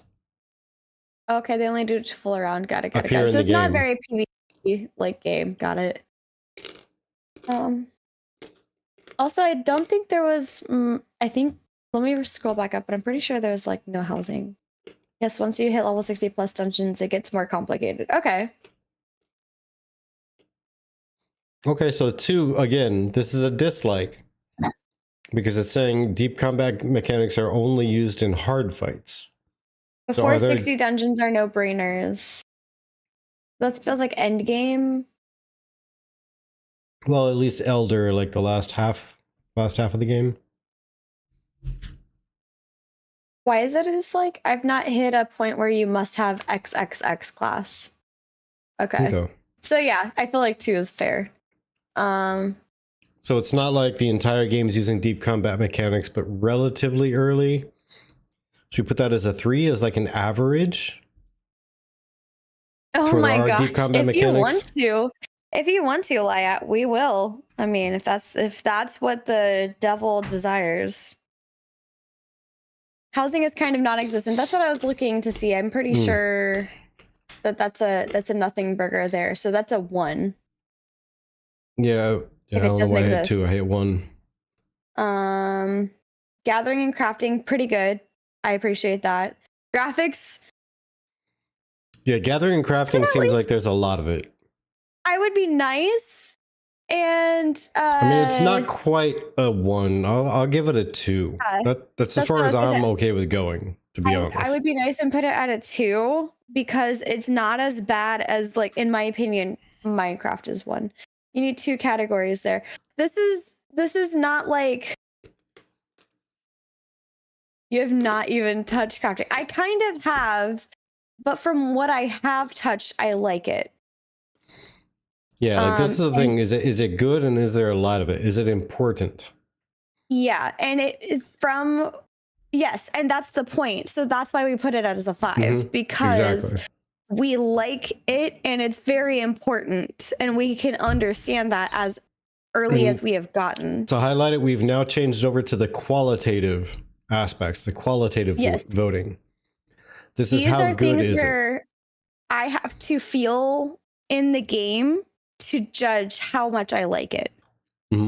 These are how good does it feel? We've had the likes, which are how much can it objectively exist. 1 is weakest, 5 is the best. Dislikes is objectively how well or how much does it exist.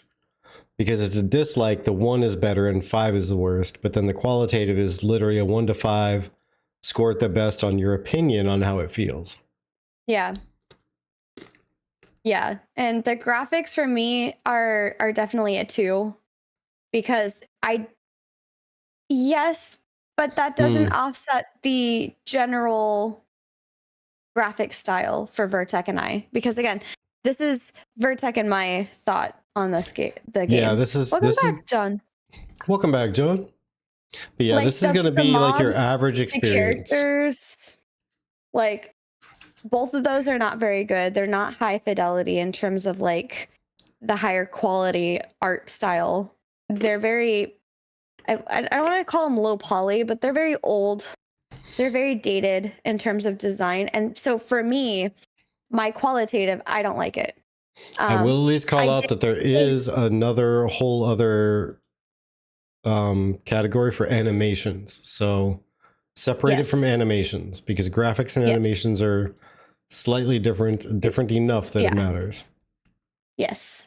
Characters can spiffy if you start dying and glow. Yeah, but it's not about the coloring of the armor. It's about the graphic. Like, how pretty are the graphics on your normal everyday experience if you're running through the world, not purposely staring at the good stuff? Yeah. Yeah. Because what do you experience if you stare straight ahead and you go about your quest, slay things along the way, ride your horse through the woods, that type of thing? Yeah. I'm thinking setting it to maximum is not going to change it from the type of graphics it is. Let's be real.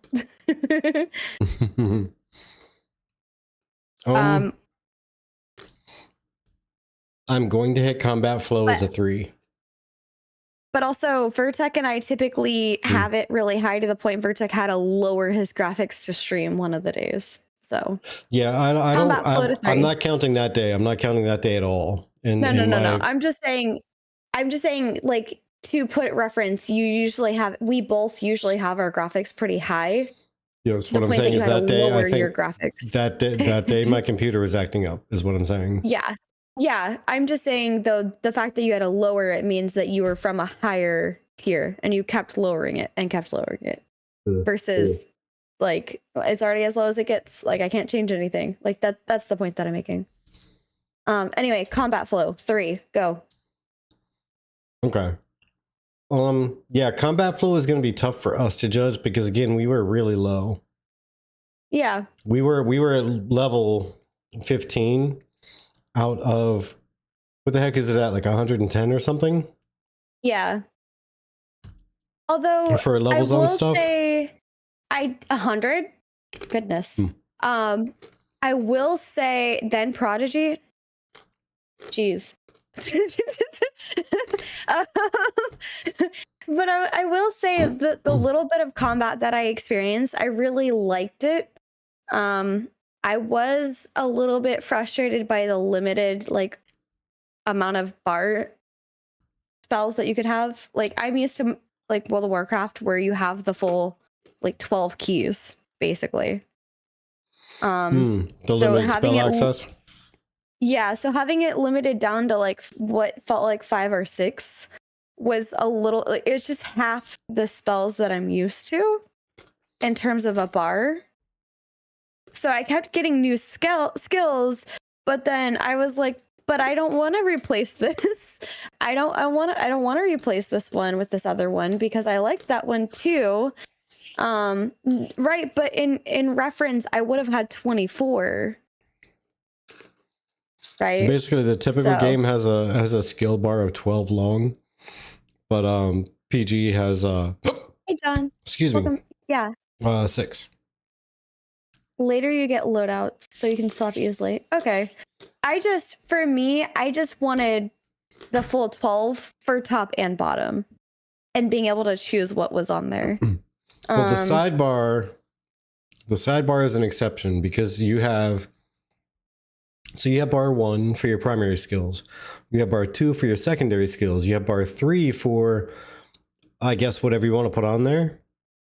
Items / skills / whatever you want to put on there. But like compare that to World of Warcraft where I could have 2 or 3 full 12 bars. Well, that's kind of what I'm getting at there. Is like two of them are dedicated to primary and secondary skills, and that's it. Yeah. And the third one you can kind of mix and match, but then you have all these miscellaneous skills. Like, I don't know if you want a health pack or a health potion. That third bar is kind of stretching it that it's actually accessible for skills. Yeah, it's just for me, it's not that I don't like my build, it's that there are certain things that I would find situational. And I like having all of my options available instead of having to stop and change out my skills, which you said like the loadouts do help a ton.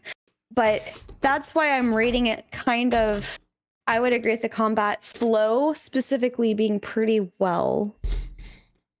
But and yeah, I know we didn't get all the sidebar skills because there was so much stuff to this game. We were so early on. And the miscellaneous, I think it was titled miscellaneous skills. I forget. Yeah. Like that's where the healer kit and my spore bombs and everything went.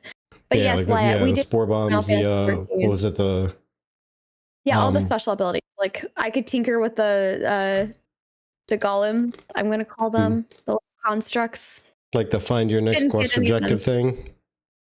Yeah, all that stuff. But then there's all that plus all the items you have in your bag that you want to use.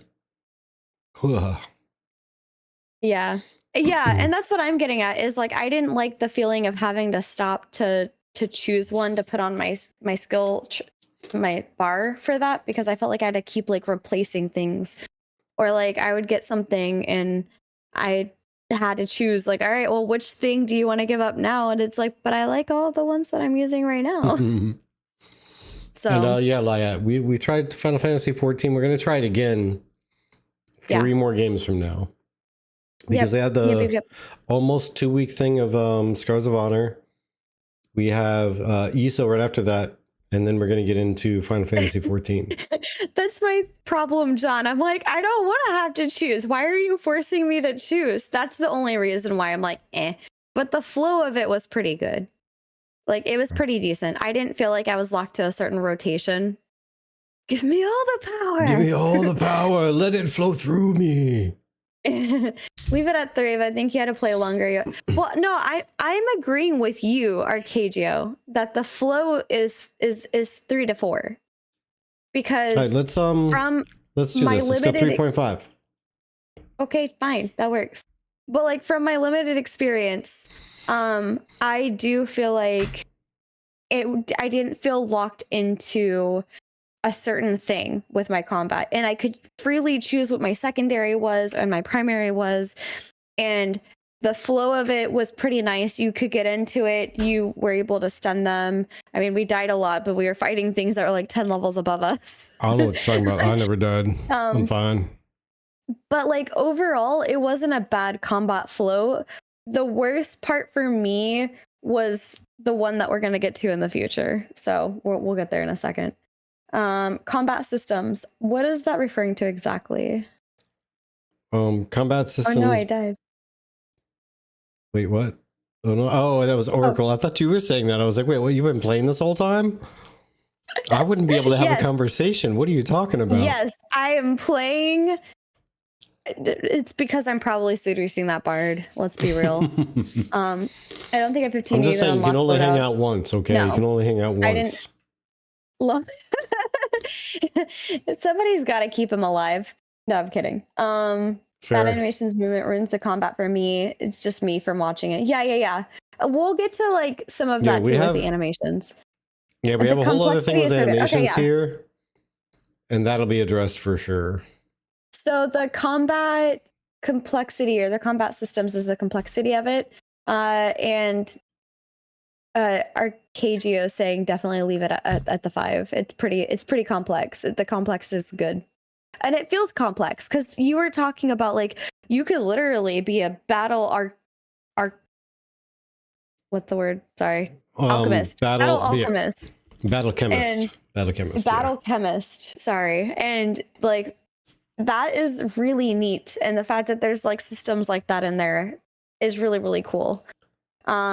So that to me, even though I didn't get there, speaks volumes to the system and the thought behind it.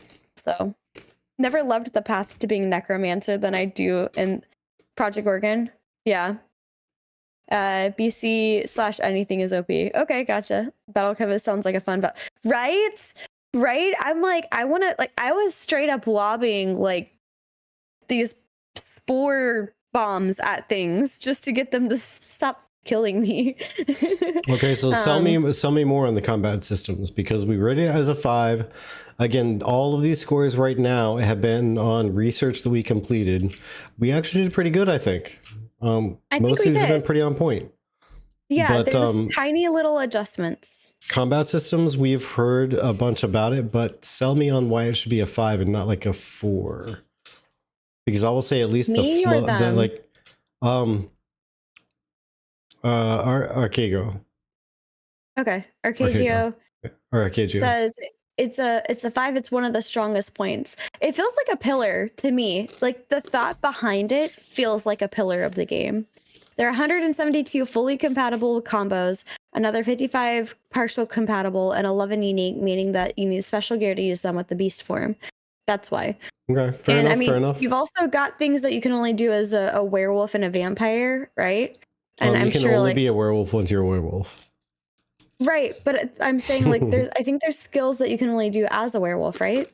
Like there was stuff that dropped that was for werewolves. Yeah, correct me if I'm wrong, Arcadio and John. I think when you become like a vampire or a werewolf, that becomes like your primary or secondary attack skills, right?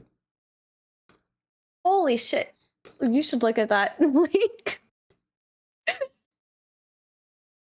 or could you be a vampire with your spreadsheet? Or could you be a vampire that uses a sword and a shield? Well, yes and no. Yeah, I'm a vampire. It can be. Because again, the only thing that we could have unlocked is going to be lycanthropy, because it says. And avoiding spoilers for those who haven't played. Lycanthropy can be unlocked very early on from the conversation that I had. No, I want to be a spirit fox. I could be a spirit fox priest. You could be a spirit fox priest. Okay. Andrew says charge. Fairies for the hardcore. Oh, GB, there you go. Fairies for the hardcore. Are you hardcore? I wanted to do fairy. I couldn't find the person to do fairy. So I think I found her, but I don't really know what I'm doing. I have fairy hammer mentalist too, and I love it. I wanted fairy, but like I'd have to, you got to unlock it and then start over. Yeah. Okay, so from what you were saying there, John, vampire could be something that you select an entire like skill bar 1 or skill bar 2, like your primary, secondary skills to do vampiric skills, or you have some base passives that are going to always run, but that you choose 2 different weapon skills, right? Is that kind of what you're saying? Damn, that explains why you get so OP when you start. Vampire is the hardest thing to... Vertec, you were trying to unlock vampire. I was, until I literally, because we were about to step off of Gorgon, and I was like, well, let me look and see what's required for this. And it was like, yeah, you totally got to be at this place. And I had never heard of this place. I'd never seen a port to this place or anything. Okay, well, never mind. You have to kill a level 90 boss. Oh my goodness. Okay, so I'm not doing that at a level 15 sword and level 16 shield is what you're saying. No. That's not going to happen tomorrow. Got it. Noted. Oh, vampires get a blood bar that if it hits 0, you have to pop. You pop, so you have to stay out of the sun. But the weather in zones is dynamic, so cloudy days, daytime is safe. Okay. See, and I like that. I feel like they added a lot of interesting stuff. That's not necessarily combat, but that I feel like goes right back into like the role play social stuff. So yeah, they thought about some really cool. And see, and these are why I'm like, if they just had better graphics, I'd probably be super all about this game. I'm just gonna be honest. And this is why I really like hope for them, and I don't know if the current owner actually really hopes for this or not, or really would ever want this, but I hope at least the offer is made that some giant production studio is like, you know what, we're gonna give you like a gajillion dollars if you want somebody to just run in, sweep through, and do like an improvement to all of your systems and your graphics and everything. You can run the rest of it as you want to, because it's fantastic, but it needs to look prettier. And if you think anything needs to mechanically be better, they'll make it better. And you just keep doing things how you're doing it. I really hope that happens someday. And that the owner's like, you know what? Free money for the thing, and all I got to do is give them a portion of profits. Bet. Because the game would explode up if it had like gorgeous like 2026 graphics. It would blow up.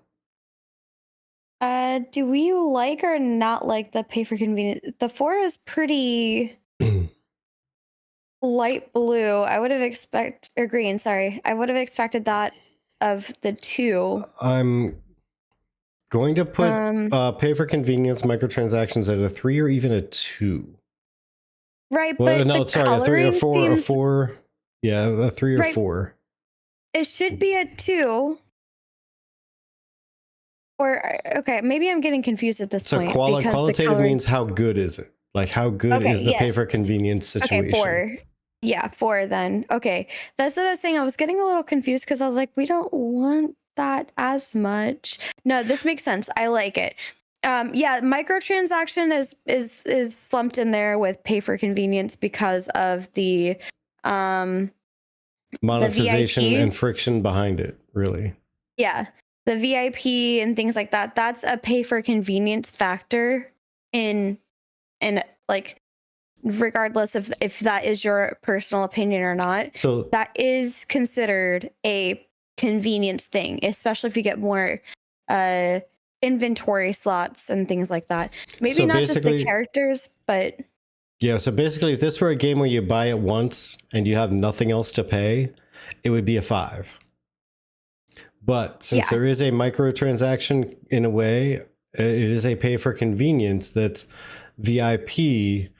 Well, so here's the thing: the part with crafting is probably the bigger bag space and the gathering bag, right? That's which separate comes from your down to main the inventory. convenience. Which to me and Chibi, it's more of a pay for convenience thing because it's only one aspect of the game. It's not like it really determines how much power you can really get. It determines how quickly you can get to that power. You know what I mean? Yeah.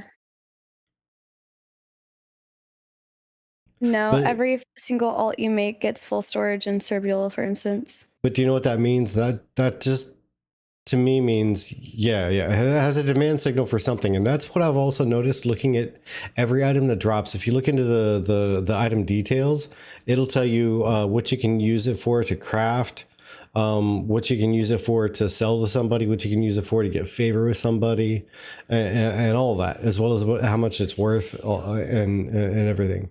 Yeah, storage is critical in PG. I actually just read a post the other day from and again, I forget the name. It starts with the C.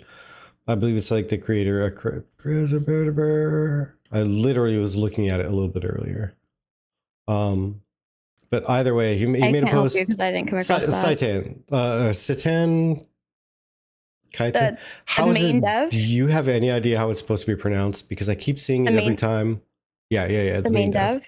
Oh, okay. Yeah. Oh, I could have told you that if I had known it was the main dev. I thought you were just talking about some random person that posted on Reddit. RKGO says nope. Yeah, and see that's why I can't really Saitan. I'm gonna pretend that that's exactly how it is because you've told me and I trust you. You would never lie to me. I know this. So Saitan actually made a post and it was something along the lines of I'm not to be trusted. Oh, why do you break my heart like this? So much of a roller coaster of emotions right now. I don't know. But he made a post something similar to the effect of the game is designed in the way it is with storage and public market houses and things like that to promote people traveling to other maps and interacting with other people to do different things because it slows down the degradation of the economic system or inflation of the economic system, I guess might be a better term. Yes, exactly. Okay, Joe, exactly that. It's supposed to make you work with others, and it slows it down to where there's not this instant expansion of inflation, because you find 9 jillion of these things in this part of the world, and you put them on the marketplace, and 7 maps over, everybody can get that instantly. No, there's going to be effort, risk, etc. in traversing it that entire way. So it was done purposely in that manner. Yeah. But I will say, for my personal opinion, and again, you are welcome to disagree with me. And I'm sure Vertec, you kind of you're ruining the whole next part I'm saying here. Sure. Okay, I'll wait. Vertec, I'm sure you'll agree with me, is that pay to win is more so when you literally are buying things that make you stronger, and you're literally buying things that give you a direct heads up that you can't get unless you bought that. Whereas pay for convenience is something that's more like a little bit of extra bag space or something, like a whole entire extra inventory worth of bag space. I could kind of say that, but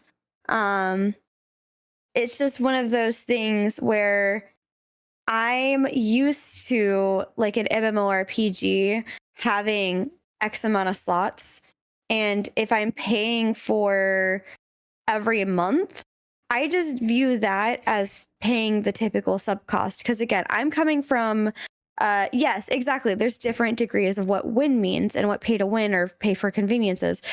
But what my opinion of it is, it might be different from what your opinion of it is. And coming from World of Warcraft, where there's box cost plus monthly sub, and you have all of these alts that you can make and get on, and all of them have their inventory and their crafting that you can do. To me, being able to unlock that by subscribing to something like that for Project Gorgon is not much different. XP gain pacing if you group is a 4 to 5. If you only go solo, it's 3 to 4. I don't know what that. So yeah, I see what you mean. He's like 2 categories ahead of us right now. Oh, okay. So for the pay to convenience, yeah, way ahead, Grin. Exactly. This rascal. Like, or I'm just gonna move on in this conversation. I'm already ahead. The race is being won. Yes. But yeah, as far as the pay to convenience thing, Chibi and I view a technically free to play game, but you have like a single box cost to buy the game, a VIP membership that is a reasonable monthly fee, is just paying a normal subscription to a game and is how the game is intended to be played. And you have the choice of playing underpowered in order to play for free is how we both see it. Yeah, like that's how I see it. Paying something for the game is seen as that's the way it's supposed to be played. Yeah. So. Yeah, same. Yeah, same. Exactly, Arcadia. That's exactly how we see it. So paying the monthly VIP thing that's how the game is supposed to be played.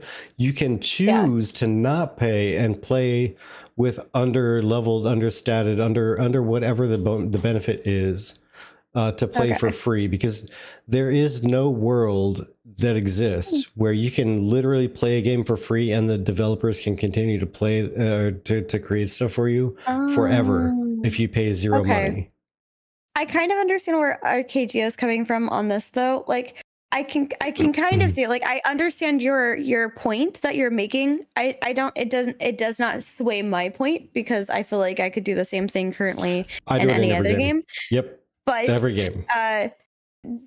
For those that might not be watching, might be listening, Arcadio says, I'm just saying if you get into crafting, you would reevaluate VIPs if you don't use them as alts to craft, but rather them as mules for holding like extra stuff for storage. So it's just one of those, like, Vertec. I was gonna say Vertec and I are like, Vertec more so than me are altaholics, and definitely enjoy. Slot. Yeah, literally. So would you say the free experience is more like an extended demo where you eventually hit a wall in progression? Yeah, the free experience is the demo. And outside of that, the $25 thing is a very limited version of the game, where if you just want to support them making the game, you have one character on Project Gorgon. No, if you only want one character, that's perfectly fine. There's so many games like Final Fantasy 14 where you only have one character and you can progress so many different classes and different crafting on that one character. You don't need other characters, but I want other characters. Yeah, so look at it this way. This is how I personally look at it. So with Project Gorgon, it's set up in a way that's very unique to most other games in existence right now. So it has a free demo where you can take every single skill up to level 15. There's a shitload of skills. Holy crap, there's a shitload of skills. You can take all of them up to level 15. That's a lot of gameplay in itself. You pay the $25 quote unquote box cost to buy the game, all of the game, right? Yeah. Access to all content in the game for $25.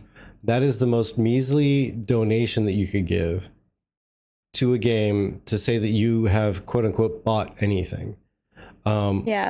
Those who wish to do it, by all means, more power to you. If you can survive on that, by all means, like, more power to you. Enjoy it. Not knocking it at all. It's an option. Yeah. Fucking do it. If that suffices for all that you want out of a game, do it. If the free demo is all that you want out of a game, by all means, do it. Do it. It's offered. Take it. By all means. I mean, but to me, I got into this as a college student, so I value those options. Absolutely. Yeah. Chibi and I literally went out the other day and got like a minimal snack out and about in town for over $30. Yeah. If I pay $25 for a single purchase of a game that unlocks all content, just not to the fullest degree. Well, see, Noobtastic, that's the next thing I was going to talk about. Is so $25 unlocks the. Well, I mean, it was a light. Let's call it a very light lunch, you know. But that was for both of us. We got something to nibble for both of us. We got something to drink for both of us. It was a small sandwich and a quesadilla. and 1 drink to split. And it was like $37. It's crazy. Yeah. Like, shit's not cheap in the real world. So when a game offers you $25 to unlock a full game's worth of content for $25, that's great. That's great. So then you add the $20 to unlock 3 more character slots. Cool. You can choose to do that or not at all. And then you have the VIP thing, which is, oh God, I forget the amount. What is it? Like $13 a month, I think. That unlocks all the extra like bag space and storage and all this and that. But it unlocks another 4 characters. So you could get 5 characters and all the content in the game for $20 a month and $25. Or not even $20 a month, $13 a month and $25 in total. That to me is pretty great. But you have these phases that you can pay for that give you different things. But in the end, all you really need is the base free game, the $25 unlock of all the content, and the VIP thing. And you are playing the game as intended with 3 extra characters to do something. Yeah. What are they really going to do? Unless you get locked in a race or an animal form, like if you get locked into a permanent lycanthrope, sure, you might need another character now because you don't want to be a lycanthrope with your ideal build for tanking. Yeah. Because I don't think lycanthrope. I think lycanthrope is a big DPS focus. Vampire as well, but vampire has a lot of like self-sustain, but also a lot of maintenance to it. Like you have to keep a certain blood level. Like I think it was John mentioned earlier, you have to keep a certain blood level, or else you start to suffer bad effects. So you have to go out like slaying things constantly and eating things. But if you don't want to be locked into that with every character, you're going to need another character to do things that are outside of those bounds. But outside of that, absolutely, the extra characters are. I'm an alcoholic. I will create an extra character just to level up a little bit and play around on, and I will use it. Sorry, we're still on pay for convenience. Wait, where are we? There it is. Yeah, pay for convenience. I'll use all my character slots just to use them as banks. Okay, so now, next, classes and abilities built well. I feel like that's an easy 5. That's pretty much an easy 5. Yeah. Experience gain pacing was Arcadio said 3 to 4 if you are solo, 4 to 5 if you're in a group, I believe. I saw that. What do you think, John? Because I'm feeling like it's probably around a 3 or 4 myself as a whole. I've only played with you, so group content is like daily dungeons. The XP gains are awesome. Yeah, so like I feel like that's easily a 3 or a 4, leaning towards 4, because again, I was leveling up pretty decently. I know not duo, but even as a duo. Oh, like, solo or group, the kill is the same. So if you get 500 experience, random numbers, like don't take this as factual, but if you get 500 experience for killing a spider out in the wild, and you kill the same exact spider with 5 people in your group, it's still 500 experience for every single person. Yeah, I know you kill faster as a group, so it'd be maybe better XP per hour. There's no group penalty. Okay. Because I wasn't sure if that was just a thing that didn't start kicking in until a certain number of people in the party. Because I didn't notice any difference between me being solo and then with Chibi, but I thought there may have been like 3 people and you start to drop, or 4 people and then you drop, or something. Not really. Okay. It's amazing more per hour. I like that answer. All right. But I was just going to say, compared to like, put that at a 4. More recently, coming from Ashes, I felt like we were getting pretty decent XP together, especially when we were actively progressing rather than like just holding back or doing like low stuff. I felt like I was progressing pretty decently. If in fact, sometimes I was like, oh man, I'm already this level, is essentially kind of how I kept feeling. So I can only imagine what that would have been in a group setting. So okay, maximum group size. What is it? Yeah, I was curious about that too. I'm assuming 6 because I saw 2 groups of 6. 5 or 6. Okay, we have a disagreement. To be fair, You two don't know what you don't know yet. Yeah, exactly, Arcadia. Oh, 6 Oh, players. 1 + 5. Okay, It's 1 okay, plus okay. 5. So yeah, you and Gotcha. 5. Yeah. Okay. So okay, so 6 people. That's kind of bananas. So like 6 meant the people. rating is 5 with the group. Yeah. You could probably just like swarm like a small plague of locusts across an entire map of higher ranking things with like And 2 just of be done you with right it. next to each other, ganging up on one mob at a time, and then 2 others ganging up on another mob, and 2 others ganging up on another mob, and just like locusted across a map. Just like pass over, pass over, pass over. Just like a game like Galaga. You can do 30 to 50 in an hour or 2 with a full group of in Car Tower. So that's pretty crazy. That's pretty cool. Movement. Movement, I'm not super a fan of. Okay, I'm gonna say movement and animations. I'm gonna address at the same time. Okay. I'm gonna say 2 for both because it's better than a 1 for animations. It really is. My least favorite with movement is that the movement feels a little awkward, and I had to like, it took me a little bit of time to figure out a couple of things with it, I guess. But I also wish I could just follow you instead of just auto running.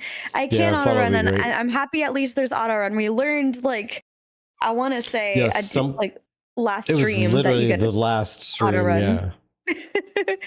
Yeah. But with movement, it's how does the feeling of the movement feel? Yeah, I guess. Yeah. How does that feel to move around? Not really fast travel. Fast travel, I don't think we put on this list. No, we didn't. We didn't put fast travel or anything on this list at all. No. It's more about how does the movement feel? All of the movement feel. It's not about travel. It's about how the character moves. And the way that that character moves, like in fighting and stuff like that, even like combat movement. Yeah, so movement encompasses like if you're on your regular character and you press +2, you press WASD for like 3 seconds each, and you just alter between them. Like how does that flow? Okay, you get on a horse now. How does that flow? Like, how does movement around the game feel? And it feels very floaty, and you're literally hovering above the ground. It's instant, but it feels floaty. Like they don't like it feels very plant. floaty. It's not accurate. It doesn't feel weighty. It feels very floaty. Your ping might matter. It's instant for me. I'll check. How do you check ping in the game? Because I know FPS I'll have going like continually. Mine is accurate with 20 ping. Okay. Yeah, I have my FPS going in game, but ping I haven't seen like constantly showing in game. I mean, this one kind of falls more so under animation in my opinion, but like when I jumping is extremely floaty feeling to me. Like animations are also going to include like when you cast a spell, like how cool is the animation? Like how nifty is it? Yeah. That too, but I'm just saying that this might fall more under animations than like movement, but like it just, when I hit space and I'm jumping, I feel like I'm in the air or I'm like moving too much compared to like what I'm expecting from a jump. And so I've like missed a couple of jumps, especially in the beginning, when I was like trying to jump up on something. I overshot it, for example, because I wasn't anticipating that floatiness to be there. Vertec literally just opened Project Gorgon to check that out. I don't know what you're talking about. Yeah, I would never do such a thing. Noobtastic was one of the bigger people that spoke out on this metric. Says that if they look like they're half skating versus running. And I mean, there's also like something to be said about like graphics. I literally saw a horse like this just moving across the ground at one point. Just not even galloping, just stationary, just moving across this. Spiders do actually roller skate. That's desync chibi. Okay, so I had a little bit of desync, got it. But to be fair, those horses were going so freaking fast. Like I would just see a blur of blue lights and then a horse had passed me. Oh, I see. Covering me up again. I don't matter anymore. I'm not even an important part of this podcast or this I'm channel. uncovering you. You are being revealed. You have been revealed. The world now knows that you exist. First time a spider flew by me on skates, I was like, oh. Yeah, the faster the player's movement too, the more likely you will see them desync. Okay. Yeah, and that's I wasn't entirely sure what was going on with that. I was like, what is happening? What even is? Interesting. You can get speed pretty stupid high if you spec for it. Got it. All right, and so I'm sorry, folks who've been listening to everything. I'm going to mute for the moment, I'm going to mute the game sounds. Game? Yeah. Because that's the least important, I would say. Escape, and then settings. Okay, sorry, I'm bouncing around. So that's the other complaint I'm going to have. I'm going to throw this out there. Project Gorgon, all right, look. I'm gonna hit escape. I'm gonna go to settings, but in graphics, Jesus, Mary, and Joseph, all these options, all these individual options, but not one of them says, let me click outside of the stupid game window and not minimize the whole damn thing. Not one of them says that. That should be the actual setting name in graphics. It should be, I would like to click outside of the game and have it not minimize the whole goddamn thing. That's what it should be called. I mean, that's a Steam setting, apparently.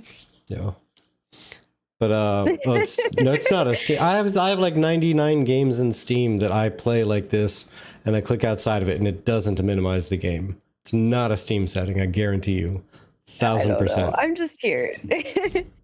I play all my games, almost all my games, like 90% of my games are played in Steam, and this is one of them that doesn't allow to click outside.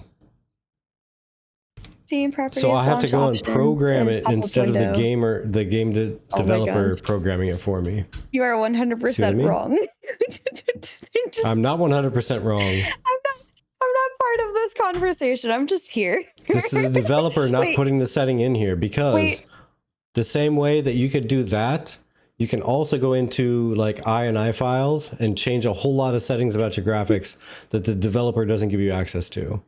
But there's nothing in that mug, but I thought it'd be funny. You don't have to. But that's what I'm saying, is the developer didn't put this in the settings here.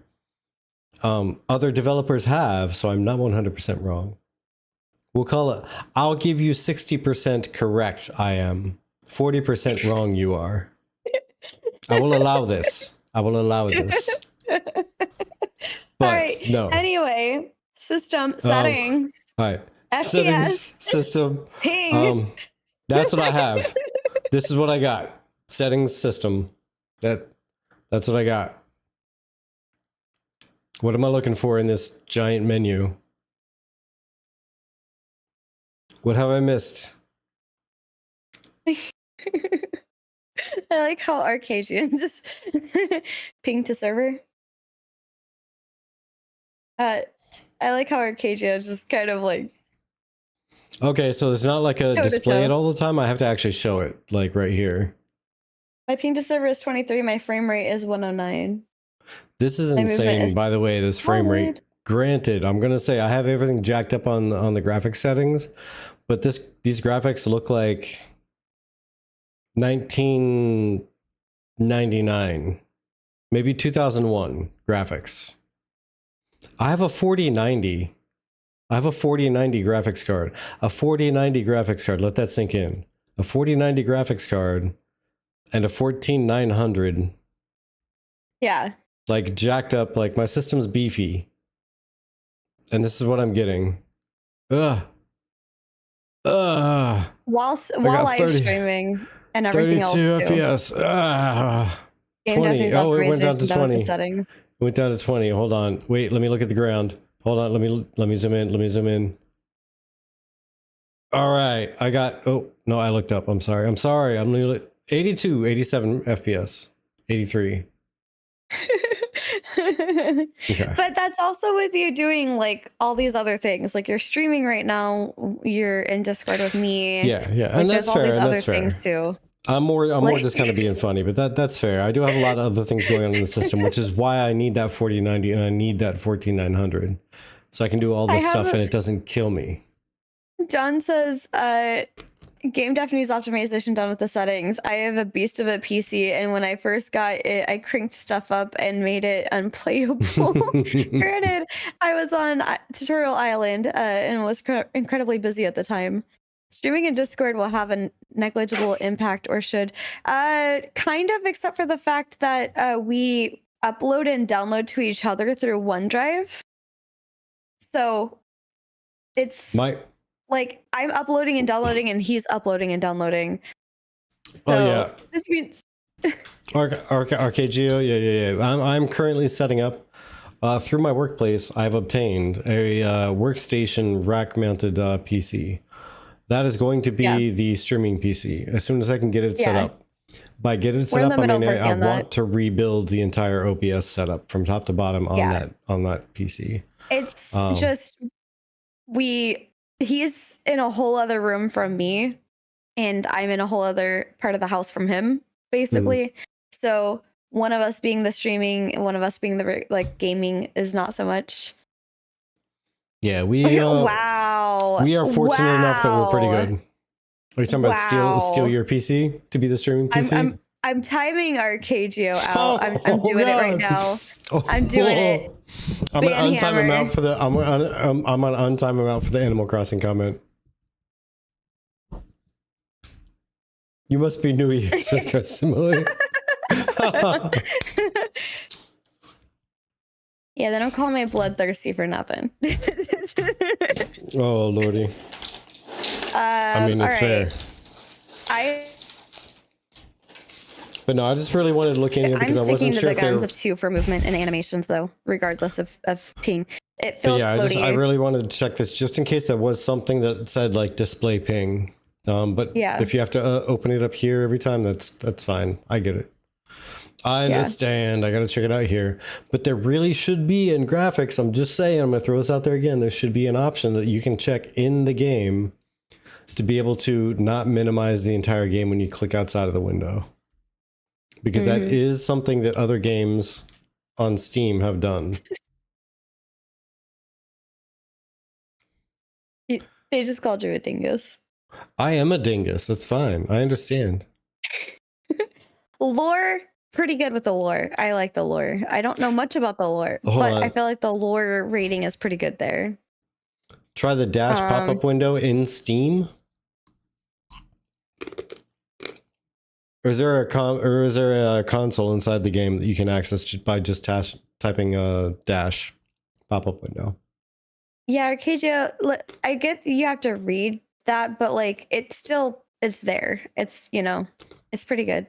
Windowed full screen normally does this. Alt tab and the game stays up. Yeah, no, not in game. It's not an option. Apparently you have to modify your Steam to get it to do that.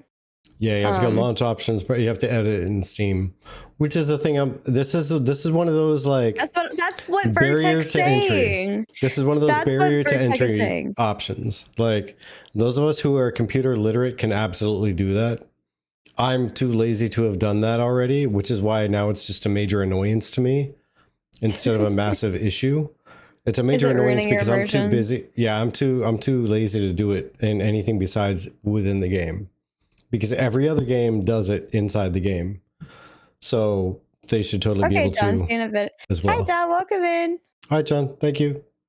Hello, Dow. Are you calling? Okay, Joe. I totally get you. I could do that. 10 seconds. It's 10 seconds.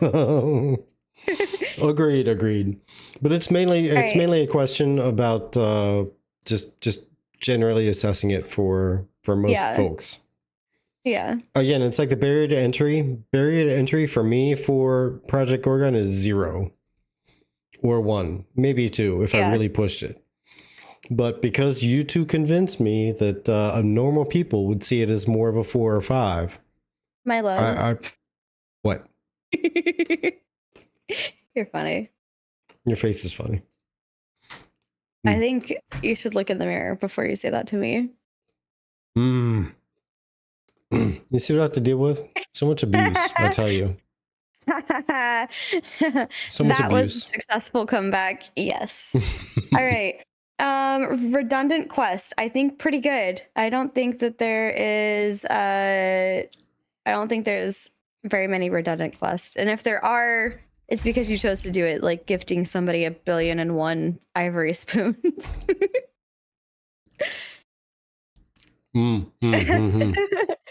Lore, yeah, lore I think is really good. Like there's a lot of stuff hidden around, Yeah. a lot of things just happening, a lot of, again, I would even toss like the personality into the lore part too.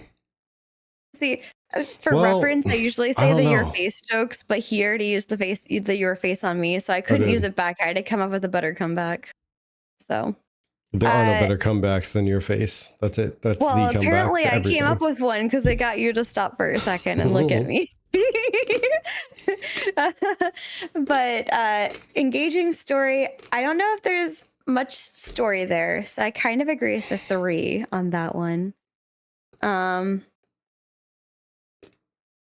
Wait, what? So he literally already engaging story. Engaging story, like.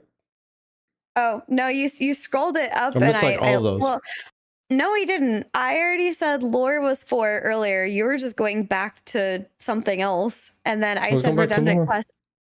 No. When I was talking about lore, you were going back beyond lore. And then I moved on to redundant quest after a time and said that I thought redundant quest should also be a 4 to go with lore. Because Arcagio even agreed with me about the lore thing. So, yeah. Story stops very early. Yeah, and that's how it felt. Like, it doesn't have a very in-depth story thing. But it's just one of those. Yeah.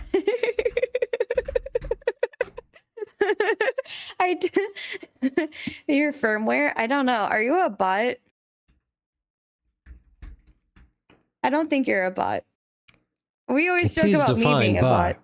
Please define bot. We don't have a vertec.exe. What is That's bot just barback. to you? We just have barback. Barback's the only bot we got.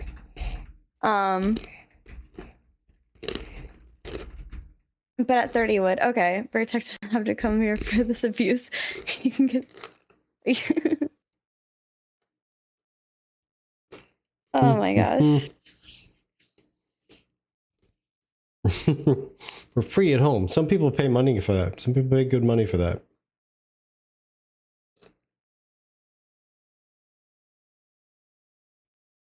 But the redundant quest, I just said that I thought that was a 4 because unless you're trying to give an NPC an ivory spoon, there's not very many redundant quests.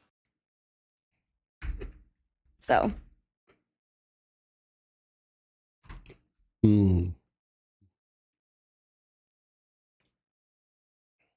Okay. You disagree? No, I'd be all right leaving it at 4. It's better than most. Okay. NPC behavior to 3. Yeah. Yeah, and they have a limited amount of distance that they go. But yeah, they do mostly just kind of stand there, and they don't really have a whole lot of craziness to them. They're normal, but they have interesting things put into them, like actual personality put into the responses, but the responses are provided in the same manner they are with any other game. Yeah. If that makes sense. Yeah. Outside of that one engagement where the undead walked into the bar and they were like, get that thing out of here. Yeah. Exactly. Engaging story. I accidentally went straight for that because I hadn't, again, I'm watching your screen. So when you scrolled, I lost my place a little bit. I thought that was after lore. Engaging story. I was going to put that at 3 because it's not very story based. The game's not very story based. It's very choose what you want to do. And there's stories that you can kind of come across. Like there's like little story lines that you can kind of come into, but there's not like a primary story like World of Warcraft or Final Fantasy, in my opinion. The story is immersing. It's not engaging. You can get lost in what you're doing, but to me, there's not like a hunger for finding out what the next thing is. Well, It's not Arcadia engaging me. says- I'm just the game itself is immersing me in and the story is included in that immersion. Yeah, that's fair. Arcadia is saying 3 to 2 for the story. Like, it's great, but it ends at like 30% in, like at level 30. So Okay, we haven't hit that point yet. yeah. What's next?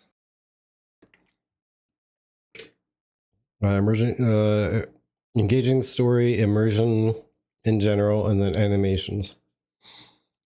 Animations, you will not pull me off of 2. Well, Arcadia agrees with you, and I mean, I wasn't gonna change that either. I agreed as well. Nobody pull me off of 2 on that one. Yeah. Responsiveness and weightiness. The 2 is what we gauged ahead of time watching videos and whatnot, but I really think the responsiveness and weightiness is probably a 2 or 3 at most. I wouldn't say it's like a 5. Like, I know it's a cursed word around here. It's a terrible word, terrible phrase, but World of Warcraft is considered the most responsiveness when it comes to gameplay, engine, especially including combat. But this definitely doesn't feel as responsive as that, and weightiness is like, yeah. Fair. But I don't feel the weight. I find the responsiveness good. Yeah. Well, because also the weightiness is like when you swing your axe and it lands, it makes a hit. Does that feel like it's actually hitting?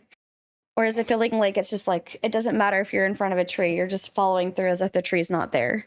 Like, yeah, that's like kind of more of the weightiness aspect. Yeah, I mean, the responsiveness is like from the moment you press your key until the moment the character starts doing something and you see the like bloop. Because most MMOs do the same thing, right? It gives that like illusion of the skill slot on your hotbar being like booped, like it's a key. It like changes size and it goes dark. It's near instant between the point where you push the key and the thing starts happening. It's near instant, but not quite there. WoW is like massively ahead in that, and there are some other games that are kind of ahead, but there are some other games that are way behind, to be fair. Yeah. I mean, yeah, I could see your call to make it a 3. Okay, Joe, I could see your call to make it a 3. Again, like these are what we watched videos to. These last 3 are still what we watched videos to actually dial into. Yeah. And read up info. So we still have to adjust these 3. This one I could see bumping it up from a 2 to a 3. I would call it average when it comes to weightiness and responsiveness. But I would not. I could not be swayed above 3 though.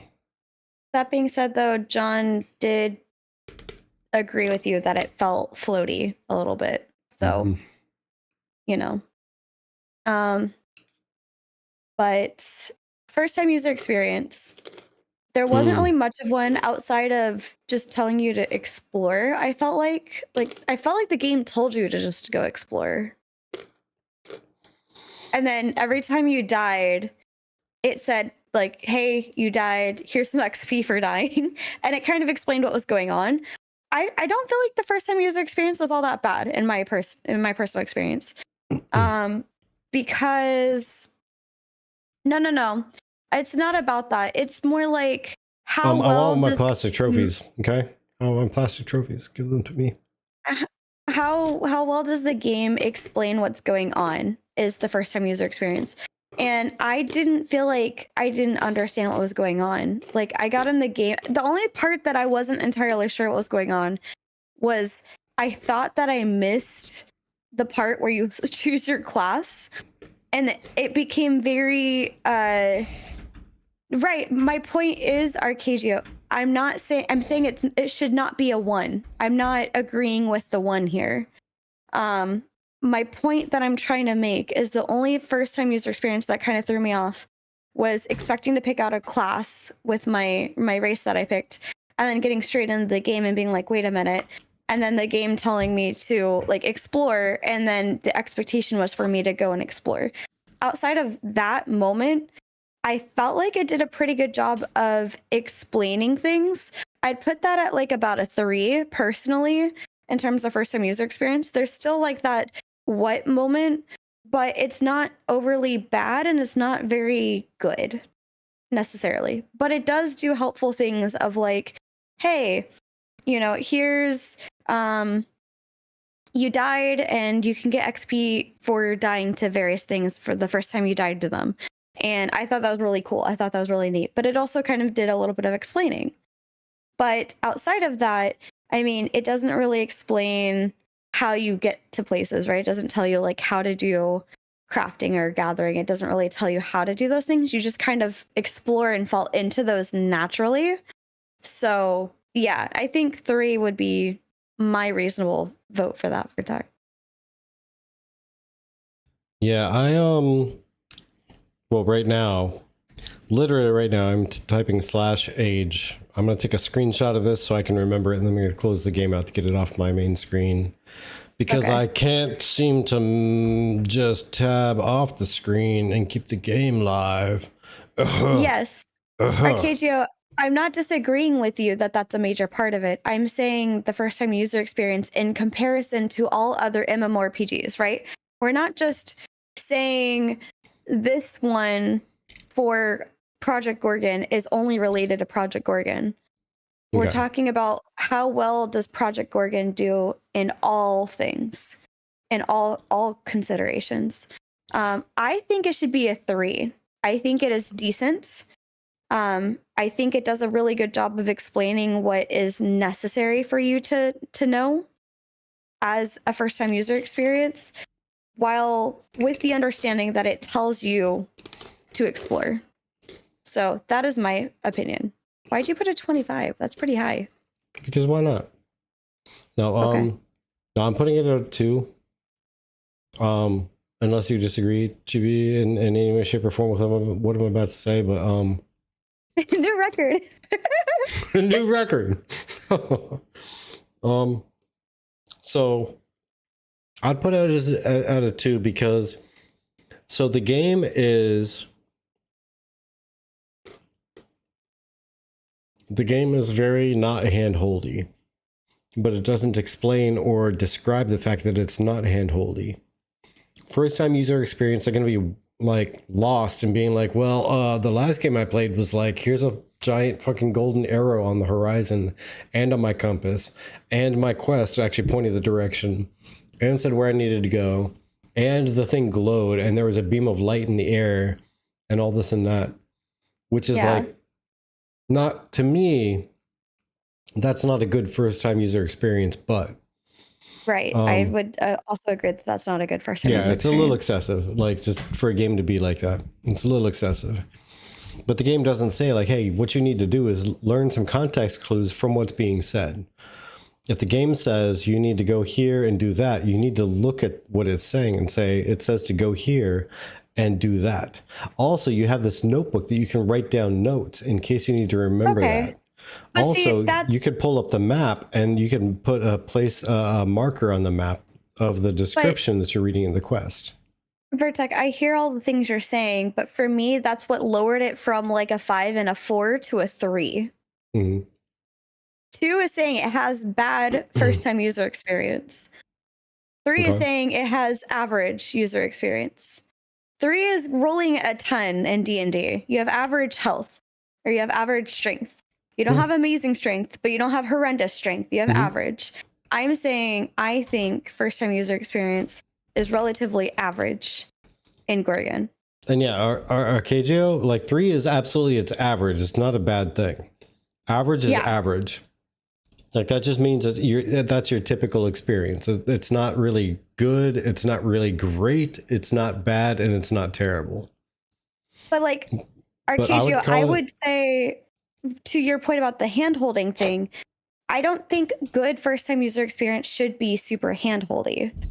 I think it needs to give you enough information to understand what's going on and what the different things are in your like UI, so that the user knows what the context of things are, rather than like just wondering what all of these random things are on the side of the screen. But I do think that the the current way it is, whenever something did come up, it would say check out over here. I don't know. I don't like, if it's too over hand-holdy, I would also say it's bad first time user experience personally. Well, that's the thing. Explaining to somebody who's playing a game that you're not holding their hand is a good thing. You know what I mean? Like, you're not holding their hand by telling them you're not going to hold their hand. You're saying, hey, here are the tools that you need to use. I'm preparing you. I'm preparing you by educating you on the tools that you need to use going forward. By going forward, I mean starting 5 minutes ago until now. You need to take and move that tool that I gave you into your mind, and you need to make sure that you remember to use it properly, because I'm telling you that I'm not going to remind you to use that tool after right now. Yeah. And so that's on you from here going forward. But I am telling you also that the quest is going to describe everything you need to get to where you need to go. But if you need to make a note, I give you the tool. The tool is right there. It's a notebook on the right side. It looks like a literal notebook. Open it, you genius. Everything that you're describing would bring that to more of a 4 or a 5 from a 3 for me. That's all. Well, to me, like, the average first time user experience is going to be everything seems fairly obvious. Like, that's it. Everything seems fairly obvious.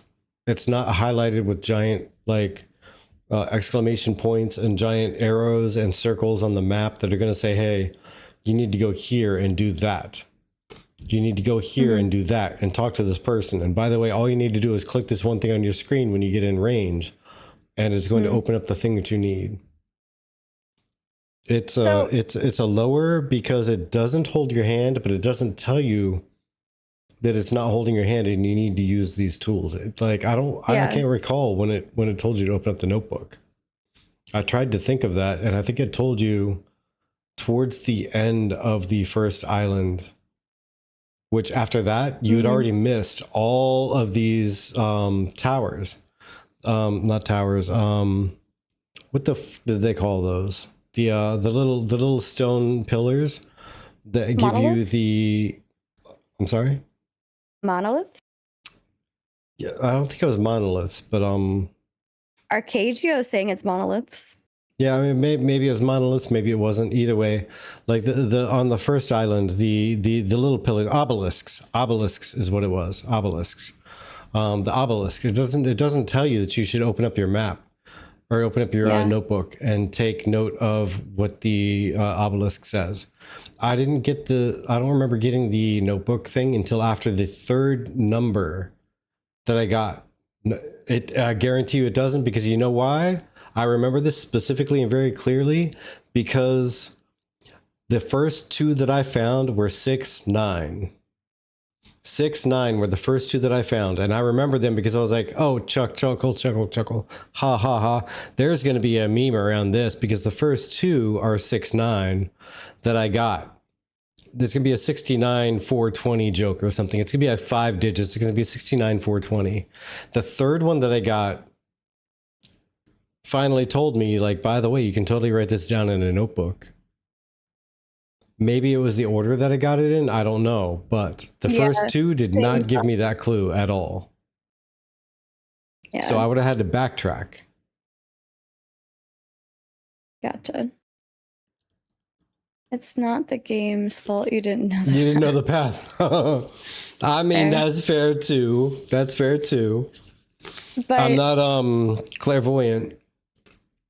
One thing that I wanted to put as like a coming back to like a comments real quick. Arcadia says it's 100% not an average F2 first time user experience. Fatui. I'd leave it at 3. 3 is indicative of average. It did noob, by the way. In that case, I'll split it with, how about a 2.5 to split it with everybody? I was gonna say, taking that in consideration, like, I suppose the 2 makes sense. It's not saying it's bad. It's saying that's less than average. Mm-hmm. But, well, wait, can we set a standard of a game, what 3 could be? Think of, okay, here you go, Howard. Every single MMORPG that you're not thinking of right now when you think of first time user experience, that is a 3. If you've played it and you don't think of it right now, it's a 3.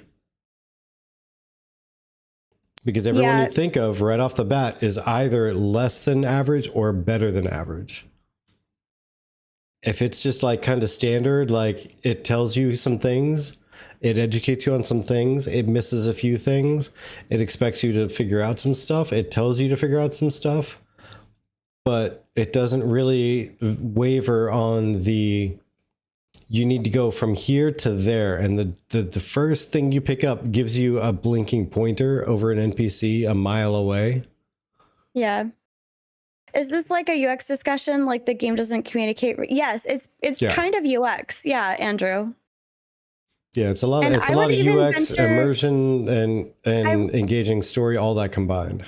I would even venture to say, outside of the MMORPG community, like if there's an RPG that you've played that has decent first time user experience, right? When you first join in and it's walking you through as like getting into the game, right?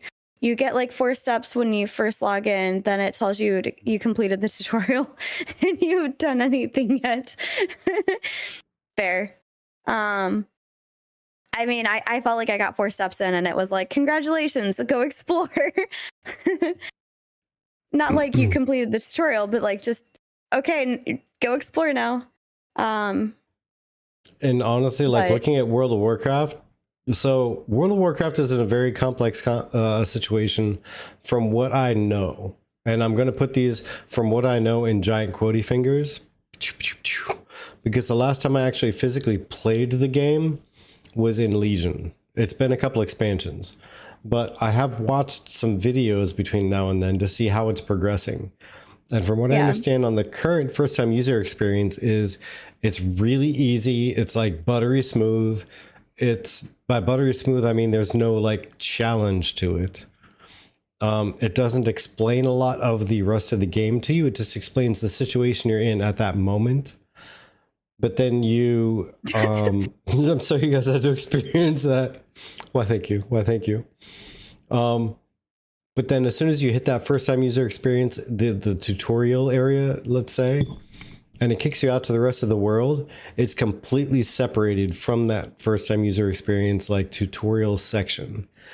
It has nothing to do with it. You have no idea why in that tutorial section, they're calling you a hero and people are greeting you as if they know you. They've met you before. They know exactly what you've done, where you've been, who you are, like everything about you. They've had drinks with you at the tavern, for crying out loud. But you have no idea who these people are at all. No idea why you should know them. And then you get dropped into the main story of the game that has nothing to do with that first introductory section. That is an example of awkwardly probably about a 2.5 to 3 first time user experience, because it falls in the middle, because the first part is terrible because it's confusing. You have no idea what's going on or where you are or why you're there. But you also get an explanation of all your skills and things that you're doing in that exact moment. So it awkwardly falls probably around a 2.5 to a 3 also, because it explains things that you're doing in that moment, but you have no idea why you're there or who these people are, but they say they're your best friend and they talk to you about things that it sounds like you should know about, but you don't know about it. Yeah. So, I scrolled back up to get to Arcadia's comment on the population density. Mm-hmm. Before I read theirs, what do you think personally? Nobody else's opinion, yours. What do you think personally about Project Gorgon's population density, especially in key social centers? Every time I was in the main area, it felt populated. I would probably say 3 myself. I don't think I've read any statements that's been made about it in the chat. I think I may have missed it if there was one, but I would probably say a 3 because it feels adequately populated without being overpopulated or underpopulated. But I run to the other side of the main town in that area, And there are like 5,000 stalls in that little castle area. Yeah. So like there are plenty of things to be sold. There are player marketplaces. There are people that are populating the town. You can see that people are running around, but it's not overcrowded. I don't think it's undercrowded. I could interact with people if I wanted to. Yeah. But I haven't wanted to just yet because I'm still trying to figure out what the fuck I'm doing, let alone how I'm supposed to do that with somebody else. That's fair. I think I agree with the population being at least at a 3. It feels like there's a good amount of social people in the main hubs.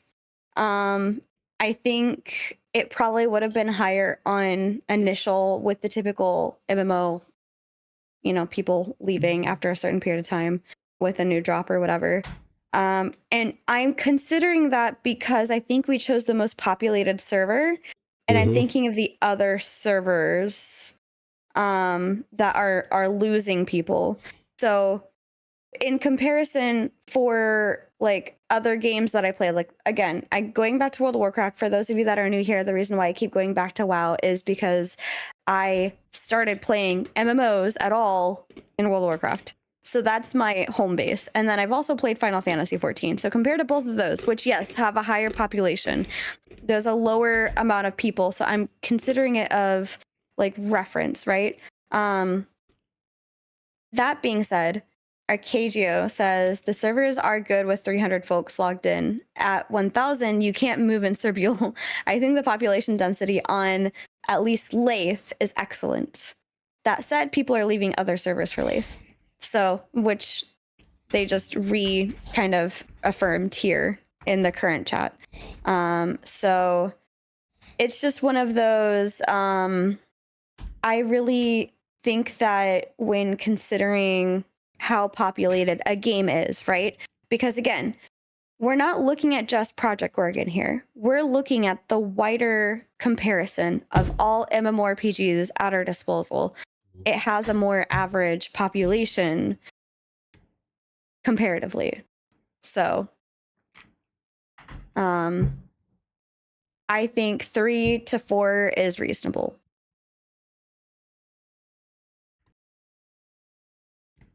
Yeah. Okay. So I put 3 there. All right, I think. Doesn't do instancing. Yeah. I'm not necessarily concerned about instancing. I'm just also concerned, like, how much are you coming across other people besides also just the hotspots? It says especially in key social centers, but also just out and about. So, yeah, I think that is kind of our official rating after all this. We have a mix of people with proper etiquette and combined with those that couldn't care less if you're waiting in line on a boss and tries to attack first, etc. As she went away as population dwindled. Yeah, that's fair. What you doing now? I am looking at the spreadsheet and making sure that I can find. That's interesting. Okay. Yep. Our rating of it has definitely increased. It's slotting. It has drastically. All right. This is a primary example of looking at a game before you've actually gotten into it and judging it based on what you understand passively, and actually getting into that game at least partially and feeling it out. Now, we are cheating a little bit because we've had both John and Arcagio help me right now. They have been influencing the scores, but only on a couple of them, to be honest. Most of them they kind of agreed on. Yeah, so pretty much. Only or a couple. Disagreed. I rated a couple higher than they would have. Fair. We ended up finding in the middle, but yeah. Okay, wait a minute. Let me turn this off real quick and look at another setting that I have in here. Doggo's going crazy. There's a wee woo outside.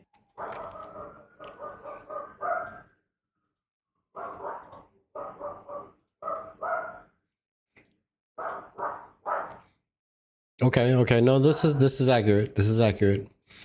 So this is the community created scores or community influenced scores. This is based on Chibi and I both scoring everything, plus involving the community's scoring and letting that influence it. This is how everything has landed thus far. All right, let me go ahead and pull all the way down to 21 even. This is how everything is rated so far. Yeah. Project Gorgon used to be, I swear to Bob, it was at least like 13th, 12th or 13th. It was low. It was pretty low. I think it was below Scars of Honor even, to be honest. It was, I believe so, but I'd have to look back at my screenshots to tell for sure. Because I think I got a screenshot. We have our previous scoring of things there. And BDO is a definite no, because we just straight up were saying no, we're not going to go try BDO again. We left BDO for a reason. Yeah, we left BDO for a reason. We're not going back to BDO.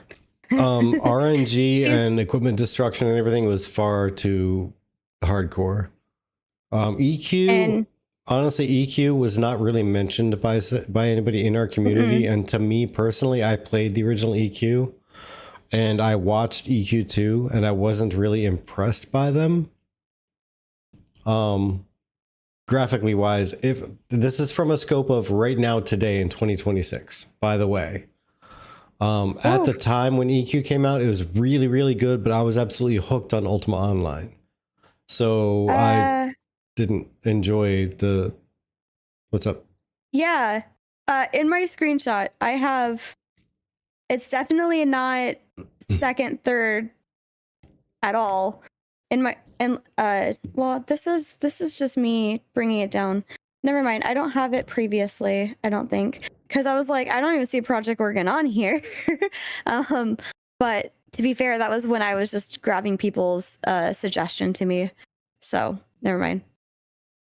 Yeah, I could probably pull up some of the older ones, but yeah, Project Gorgon was definitely down far lower. It was down far lower. It jumped up at least at a minimum because I think it was down below Scars of Honor, right? So Scars of Honor is down here in 13th place. Yeah. 14th place. And so Scars of Honor used to be 13, and I'm pretty sure Project Gorgon was down like 2 or 3 places below it. But I wanted it pushed up because of the interesting mechanics, the interesting potentials for class design and combat. Dune scores a little bit lower because honestly, it's not fully MMO. It's multiplayer online with a couple zones that are massively multiplayer online. Yeah, and I mean, even Arcadia's like Dune is an MMORPG. That's exactly why it's not on our list. It's like on this list because again, these are all of the games that were even Apogea. I would not play Apogea. Apogea is on this list to really drive home the fact that these were community suggested games. Just because they're on this list does not mean that I was actually interested in trying them. I was interested in entertaining the thought and seeing how they ranked. All right, everybody real quick, take a screenshot of what's on the screen right now. Because I'm about to change it from community influence scores to just the scores that Chibi and I put in.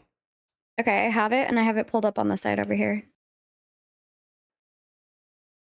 And I'm going to give you about another 5, 4, 3, 2, 1. Okay, now I'm going to change it over, and I'm going to move it to just purely the scores, 0 community vote. Because we had our community vote on everything at the time and bring everything. Before he shows that, our next game is going to be Scars of Honor playtest and then ESO. Yeah. All right. I'm ready when you are. Okay, so this is what it was before we involved the community input. Wow. You know what? It's holding steady in 5th place. It's literally still just Final Fantasy and WoW. I mean, right now, top 5 are the same except for 1st place and 3rd place swapping. Yeah, so Final Fantasy 14 and WoW swap when you look at the community vote. versus our personal vote. Everything else below 6th place is just utterly in chaos. Yeah. I still don't know why those games are voted for. So it's not anybody voted for them. It's not about who voted for them. It's suggested games to us to go into for our next MMORPG. And then the whole thing that we just got through going through just for Project Gorgon was one, collected from the community in terms of what matters to you in an MMORPG. And then 2, collected from the community and how much does that thing matter to you. And then what we do is you give a 1 through a 5. 5 being great, 1 being horrible if you're looking for it. 1 being great, 5 being horrible if you're not looking for it, if you dislike it. Like if the game, 1 to 5 having, how much does the game have of this, I think. So here's how it goes. So column A, these are all of the individual metrics that Chibi and I and our community combined came up with for things that are important to us. If they are dislikes, if they are likes, you see likes or dislikes. Yes. And the weight, how heavily any of them should weigh. How important is this? As a 5, classes and abilities are built well. That needs to be a 5. That is of the greatest importance. That has the greatest weight, along with combat systems, unrestricted / unpunished PvP in the open world. That's a dislike. So unpunished PvP in the open world is a very high dislike. There needs to be some kind of a risk to it. Tiered challenge scale in endgame combat or content is of high importance. So PvP being varied and PvE being varied and PvP being actually punished in the open world if you just decide to turn around and smack somebody in the face with a giant hammer. Yeah. And you slay them as a level 50 and you're hunting level 15s. And don't enjoy living in Stranglethorn Vale and getting ganked by rogues. Yeah, exactly. Probably not right now. Maybe tomorrow. Maybe tomorrow we'll love that.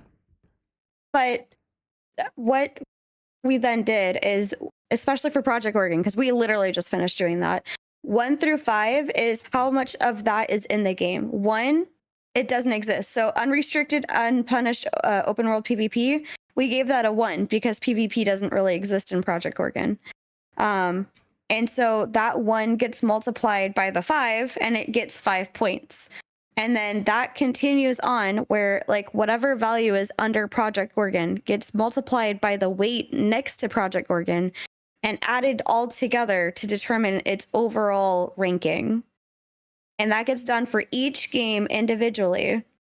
And that is how we created the tier list, based on how important you liked and did not like something and how much the qualitative aspect affected your opinion of that game.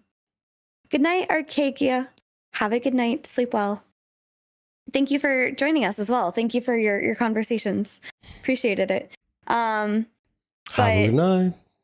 It's one of those things where I don't mind PvP. As long as it's consensual. If I'm ready for PvP and I'm entering into PvP, I'm fine with PvP. If I'm not trying to PvP, if I'm just sitting around trying to craft somewhere and then somebody ganks me, I'm not super about that. That's not really my thing. Yeah, not at all. But it's not about who voted for these. It's what do the actual numbers of how well that game does for this. And I'm going to go back because Howard, I think, asked, do we explore alphas? Do we explore alphas, Vertec? Yes. Yes. Already explored some alphas. That's kind of a teasy joke because if you don't know us, and I'm assuming you don't know us because you're asking that question, Vertec and I actually met in the Discord for Ashes of Creation for backing it on Kickstarter. Say what you will about that. I don't really care about that opinion. But our whole entire shtick was having a podcast surrounded around testing a video game and talking about how that testing development went with the community. And I really appreciated and loved that. And so going back to the current tier, if you can go back to the current list that you've got going on for us, the reason why these are ranked the way that they do also has a lot to do with how well can we keep our podcast going within that type of game. And the other thing is going to be these ranks and all the scores are adjusted absolutely because we are also very, very, very highly community focused. Yes. How our community ranks stuff. We want to take everything that we can into consideration when it comes to the community.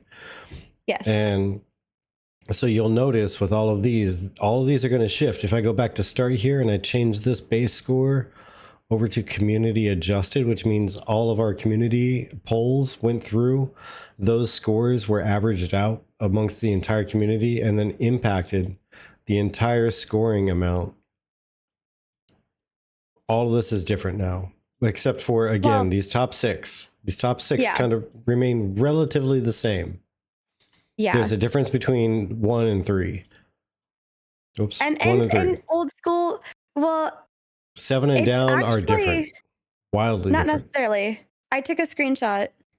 No, wait, you put this on the community. Okay, never mind. I took a screenshot of the community, but you put it back on community. Change it back. Let me change it back to, and here's another chance for you to take a screenshot if you folks want. Base score. Yeah, so 7 becomes Dofus, whereas community voted old school RuneScape. 8 becomes old school RuneScape, whereas community voted for Rift. 9 becomes Monsters and Memories. 9 is Lotro for the community, right? So, yeah, there's a RuneScape 3. Is there a RuneScape 3? There is. Yeah.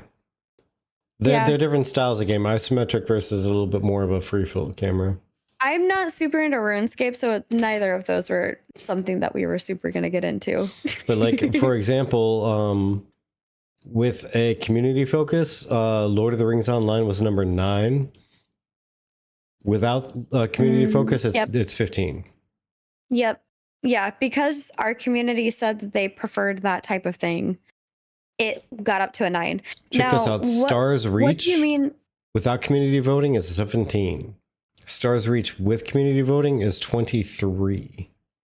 Yeah. So what do you mean by community voting? Like, is that the numbers that they gave versus our adjusted numbers, or is that how they rated it on? Okay. So yeah, when we had because we went through and we did the tier ranking, right? We grabbed by hand and moved to each individual tier a vote for where that game should go, as from an S rank all the way down to D rank. Yeah. And we had the community do the same thing. The community did that for all 26 games. All 26 games. We took those 26 games, factored them in, we averaged them out between the community vote. And we took those numbers and it was factored in this Excel sheet, and that moved everything by up to an entire tier, by an entire 10 points difference. Yeah. So I don't think either of us have played Dark Age of Camelot. Just to address some comments here. Vertec, you have not played, right? No, I have not. Okay, perfect. So neither of us have played Dark Age of Camelot. And then Visibility 0, Rift is extremely different from both Final Fantasy and World of Warcraft. And Final Fantasy is extremely different from World of Warcraft. So, I mean, it depends on what you mean by largely clones, but the way that you play Final Fantasy is so much more different than the way that you play World of Warcraft. I would also ask if you can define what you see as a clone, because for one, the graphics are different in all of those. Vastly different in each and every one of those. Extremely different. Graphics are important. Again, we are graphic snobs. So graphics are vastly different in all of them. For 2, World of Warcraft is largely multiplayer, like very theme parky driven. You're going to do this and then that and then that. But it's quest and reading stuff on a screen. Final Fantasy is much more cinematic based, much more cinematic based, largely so to the point where it's really hard to speed a friend through all of Final Fantasy to catch up to you. Rift I don't know so much about, I'll be honest. I'm gonna throw that on the table. I know that it's a free to play game, I do know That's that about all I know. I do know that Rift has randomly spawning literal rifts in the world that you need to go fight, or else something bad happens. Final Fantasy and World of Warcraft do not have those. Right. Final Fantasy has one character that can have every single class on that one character, including every single Final crafting Fantasy, class. You can't, or World of Warcraft, you can't. World of Warcraft and Rift, you don't do that. So there's vast differences, and it depends on really what you're looking at and defining as a clone. If you mean clone as in it doesn't have 70% unique systems in the game, I mean every single MMO in existence ever is going to fall into that category. Every one of them. But also MMORPGs were inspired by games like D&D. Yeah.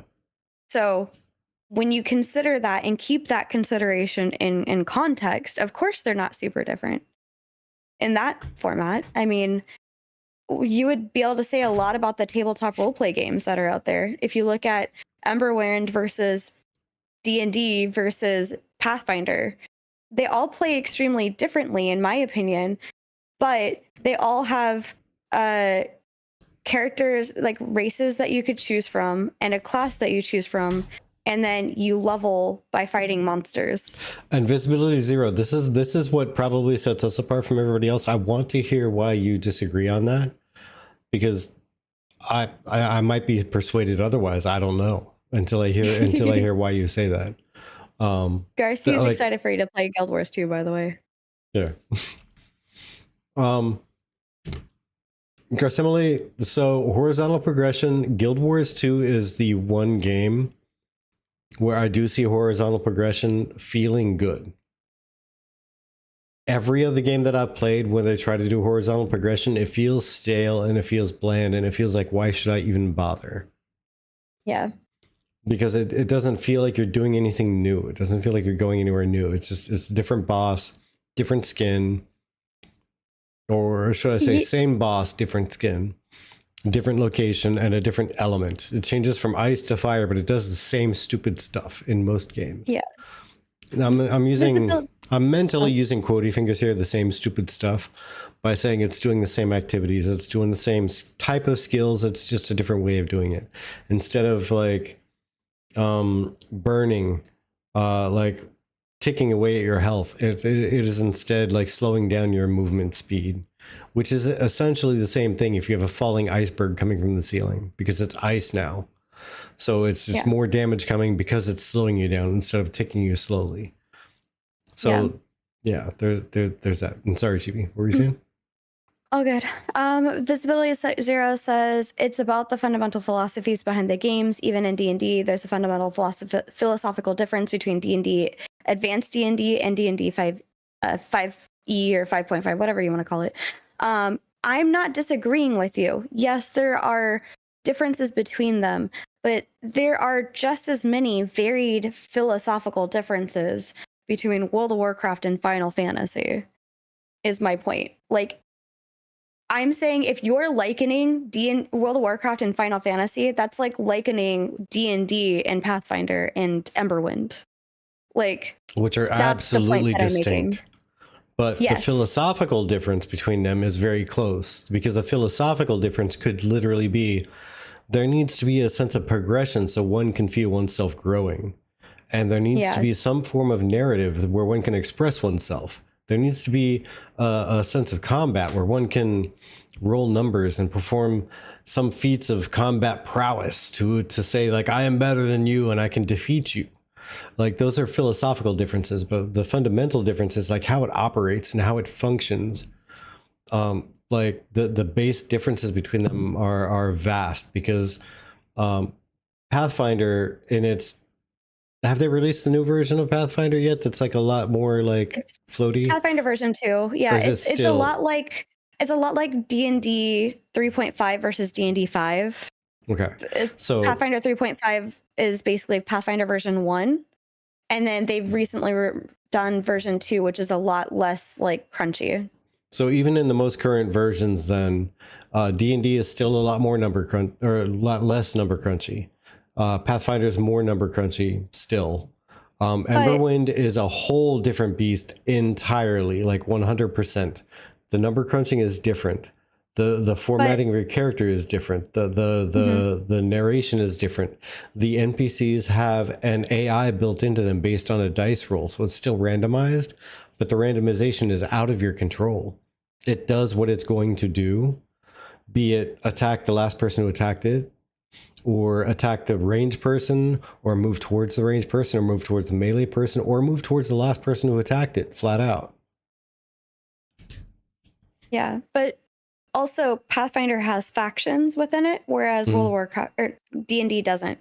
So you've got these deeper intertwined factions of just gameplay that happens within Pathfinder that you don't have in D&D. And I kind of love that. I wish more games had a little bit more faction-based things in there. And if I ever did homebrew for it, I would probably add more factions into my homebrew, like a little bit of like secret stuff, you know. But I'm just saying, World of Warcraft, you have like the main story that you're following along with, but Final Fantasy turns that up to like an 11.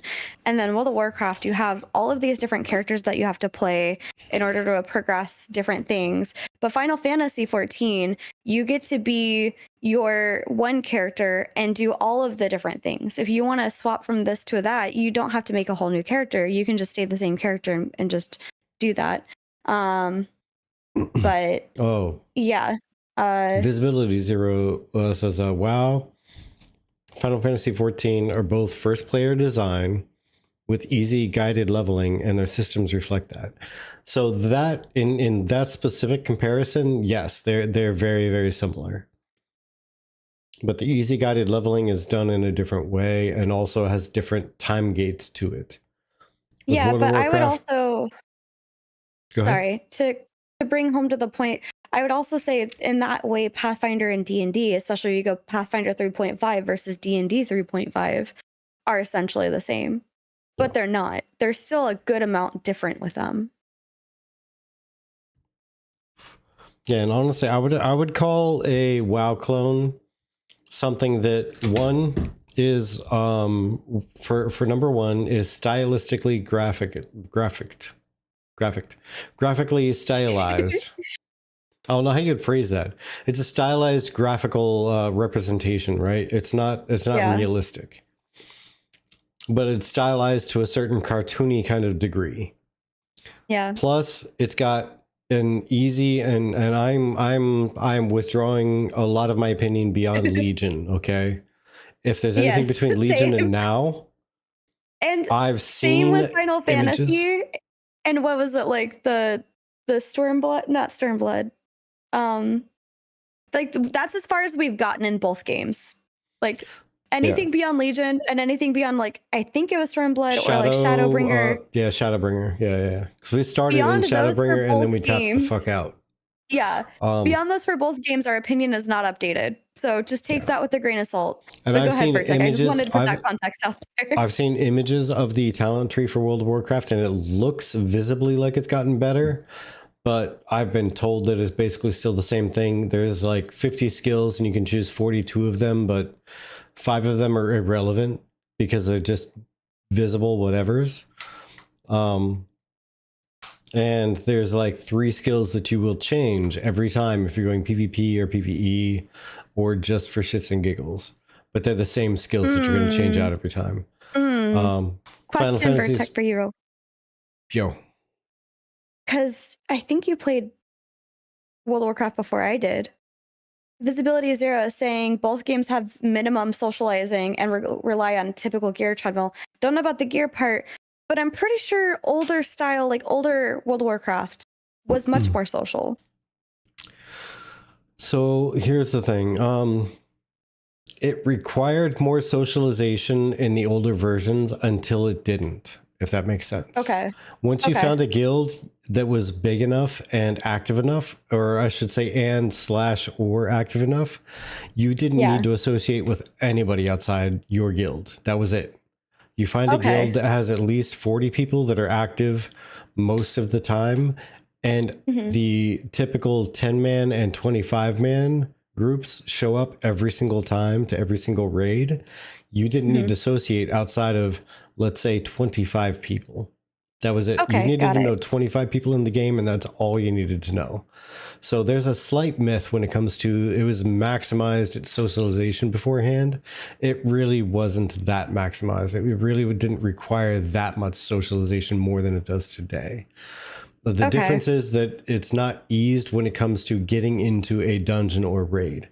So if you're in an Okay. inactive guild in Yonder Year or today, you're going to suck with progression. Both situations are going to suck, but it's going to be easier in today's route where you can instant queue up if you're a tank or healer, or you can spend an hour gathering herbs and shit while you wait for a queue to pop as a DPS into a dungeon or raid. You can advertise yourself in the town and maybe you'll find a group or whatever. But when it comes down to specific circumstances, like if you have a guild of 25 people, 10 of them compete in the 10-man raids and 25 compete in both the 10 and 25-man raids. You didn't need to know more than 24 other people. That's it. That's all you needed to know in the entire game, and you'll win. You'll be top rank number 1 in the entire world. You can do it. Currently in today's world, you could do the same exact thing. Or you can know exactly nobody. You can play solo and you can look for a group for every single thing out there. But you're not going to get into the top tier stuff by not talking to anybody, not socializing. You're really not. Because the top tier people are only going to invite people that they've run with before through actually talking to them, interacting with them in some way, shape, or form. Right. That makes sense. The reason why I'm asking you versus falling on my own opinion is because my own opinion is kind of similar to Jamurai is saying, or Jax. I'm just going to go to Jax. That's easier. It's a Samurai Jack, but Jamurai Jax. Yeah. I'm just going to call him Jax though, because I'm going to struggle with the Jamurai part. But the Dungeon Finder with the cross server, and then on top of that, the gear score, both of those I saw a shift. Less so the first one, because I think I was young enough that the Dungeon Finder kind of came into the game when I was getting into the game a little bit more. But the second one more so with the gear score, where it went from, you're welcome, let's all go together, let's all run through this dungeon, to, no, you must have this gear score to enter this dungeon with us. If you don't have a minimum of this gear score, you're not invited. And that kind of also added to killing the socials. But I also remember my dad mentioning just going out to like a dungeon and just hanging out for a second, and boom, people wanted you to go into a game, like a dungeon with them or whatever, because they needed an extra DPS or whatever. So I mean, Visibility Zero raises their theme parks. Basically, you're going on rides. At that point, you're debating which ride you want to ride, and that's true. I agree with that part. I agree with, but I don't think that they're clones necessarily, because I've been on Stardust Racers and I've also been on the Escape from Hogwarts. Those are two very different rides. Yeah, and I'll throw this out there: like, there are more WoW clones than there are Final Fantasy 14 clones, because Final Fantasy 14 is so much more narrative and story and cinematic driven. It's insane. It's a movie that you play between scenes, is what it is. Like we literally have one that I like to call the laundry dungeon, and whenever that comes up, I just go and grab some laundry and I just start folding. Switch over to the laundry while the cinematic's playing. Yeah, exactly. It's the stupid one where you're climbing the tower and you're getting in the mechs, and then you're taking the elevator, and then you're taking the elevator, and then you're taking the elevator, and then you're taking the elevator, and then you wait for the boss to have a big speech, and then you finally fight the boss, and then it's dead.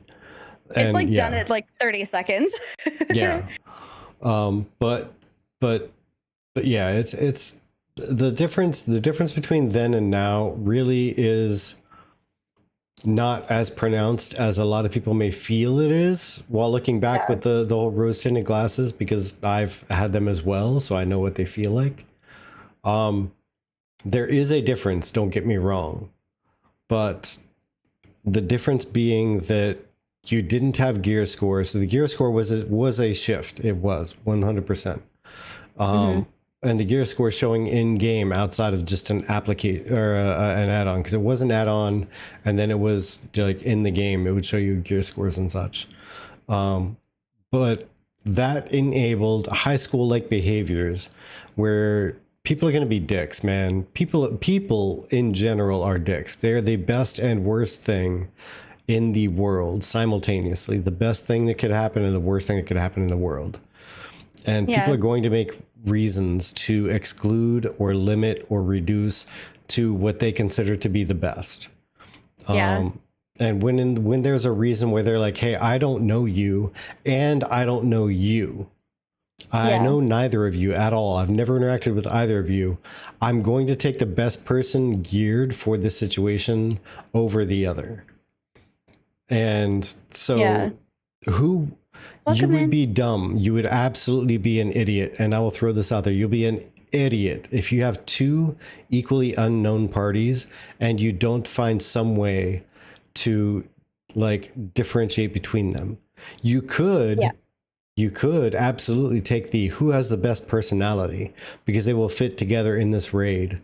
They will feel better in this raid, whether they perform better or not. That is one way to go. The other way to go is this person is statistically, by the numbers, more capable of performing better. And I don't care what their personality is, as long as they shut the F up and do what they need to. They do their job. And either way is valid. Both are valid. And you have to recognize that.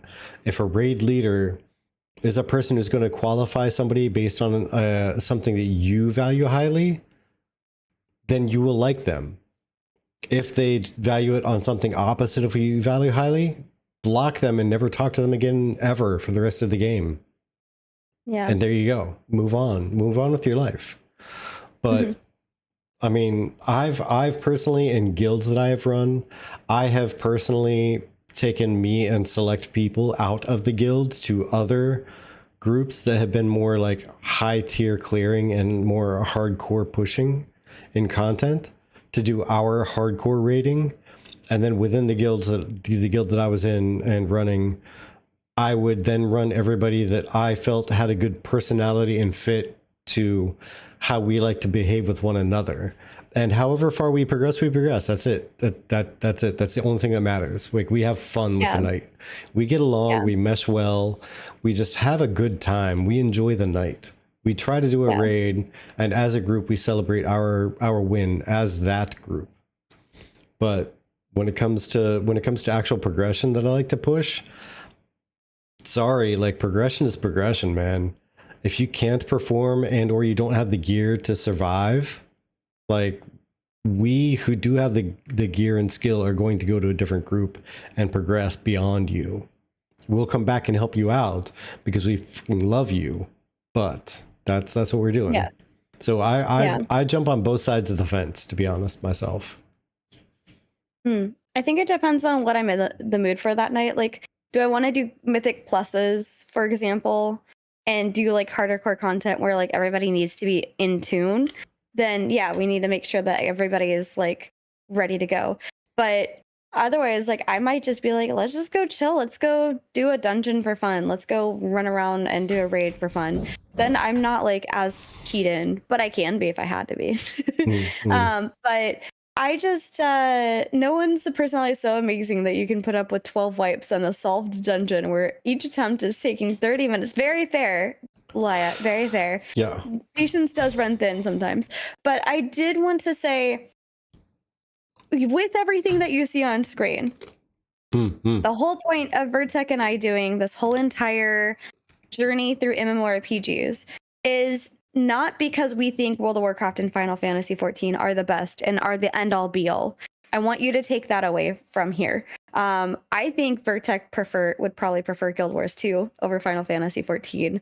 And we are both begrudging the idea that World of Warcraft, according to, again, the metrics and how people voted on how important those metrics are, unfortunately, World of Warcraft seems to be one of the ones that are higher rated for that. The only reason why it drops down for the community sentiment is because of how much the community views the tokens and things like that. The stigma of World of Warcraft. And the stigma of World of Warcraft, yeah. So I have already told Vertec, just to put everything like out there on like, again, because we have new people here. I've already told Vertec, I don't really know if there is an MMORPG that's going to capture my attention necessarily post Ashes. And if there is, awesome. If there isn't, I'm not leaving. The Golden Feather Tavern's still going to be here. I just might focus more on tabletop roleplay stuff. Like I might push more into Fable. I might push more into like the RPGs. It doesn't, like, MMOs are not our end all be all on this channel. This is just our MMO journeys to see if there is an MMO, and then also when some of these other ones come out, trying them like Chrono Odyssey and Arcade Chronicles, and if it ever actually does anything, the Riot MMO. And honestly, it's been like, so these top 4 also can absolutely vary based on just Chibi and I voting. Absolutely. Yes. Because World of Warcraft, we haven't played in quite a number of years. Guild Wars 2, we haven't played for a couple of years. Final Fantasy 14, we haven't played for a couple of years. And ESA, we've never played. We've never played. These four could absolutely shift completely. Yeah. Once we put in our actual scores from playing over the next couple of months. Because again, we're going to play each of these for at least 3 to 4 weeks. Yeah. Who knows? Maybe ESO will become the new number 1. Yeah. And the real game was the chart we made along the way. Exactly. Yeah. Because we're just waiting for Virtue to become a wonderful, famous mead maker so we can afford to have a good MMO made. Aw. Oh, yeah. Aw, Liat, thank you. 14 doesn't have DPS meters because it has 20% leeway for boss raids if close to top tier, close enough. Yeah, fair.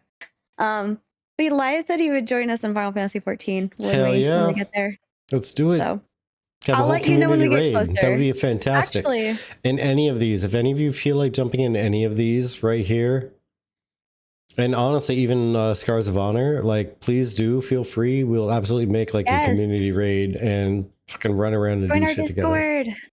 Be a part of the community.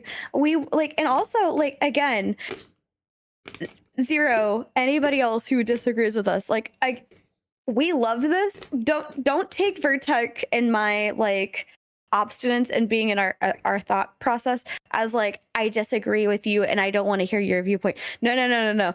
I'm pushing you to tell me more about your viewpoint because I want to hear more of your viewpoint. Yes, and we used to talk about games like that a lot more in the Discord before the Ashes thing went away. So it's just one of those things where it's been a little bit quiet and we're like kind of thirsty for conversation.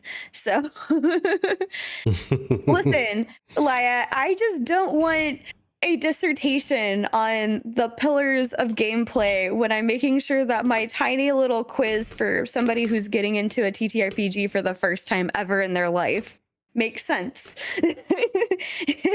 It's a little bit of a different ball game there. Oh. And thank you for Mr. Man says hydrate. Hi, I'm going to dehydrate first. Give me a second. By the way, while I actually hydrate, does anybody know what this is? Anybody know what this is? I feel like that's Cusco. Is that from Cusco? Mm-mm. No? Okay. Well, then I'm lost. Hold on. Let me empty it real quick. Make sure to... that one might... That might show up a little bit better. More people might recognize it that way. You just gotta turn sideways. If you don't recognize what it is, for one, I feel bad for you. Rockman capsule? Says Dino. Close. Very, very, very close. Very close. But Vertec worked on Enron confirmed. Nice. Is it from your like Mega Man stuff? Yeah, it's Mega Man energy capsule. Okay. It's a capsule of some sort. See, Vertec is much more into Mega Man than I am. So I just assumed it had to do with that. I don't know anything about Mega Man, for reference. I'm not very into Mega Man.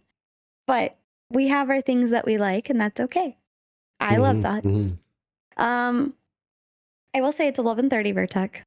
We were impassioned in our conversation, and I need sleep. You're welcome. You're the one that is still streaming. You're welcome to still be streaming and chatting. Me going to bed and getting up on time for work in the morning does not constitute you having to go to bed too. I mean, that's fair. What the Mega Man was originally named Rock, right? So that's fair. That's fair. You're going like extra old school, and I appreciate that. And I appreciate. I like how you just go right past what I say. Absolutely, Mega Man is much more important, and Rockman is much more important than anything else. Okay.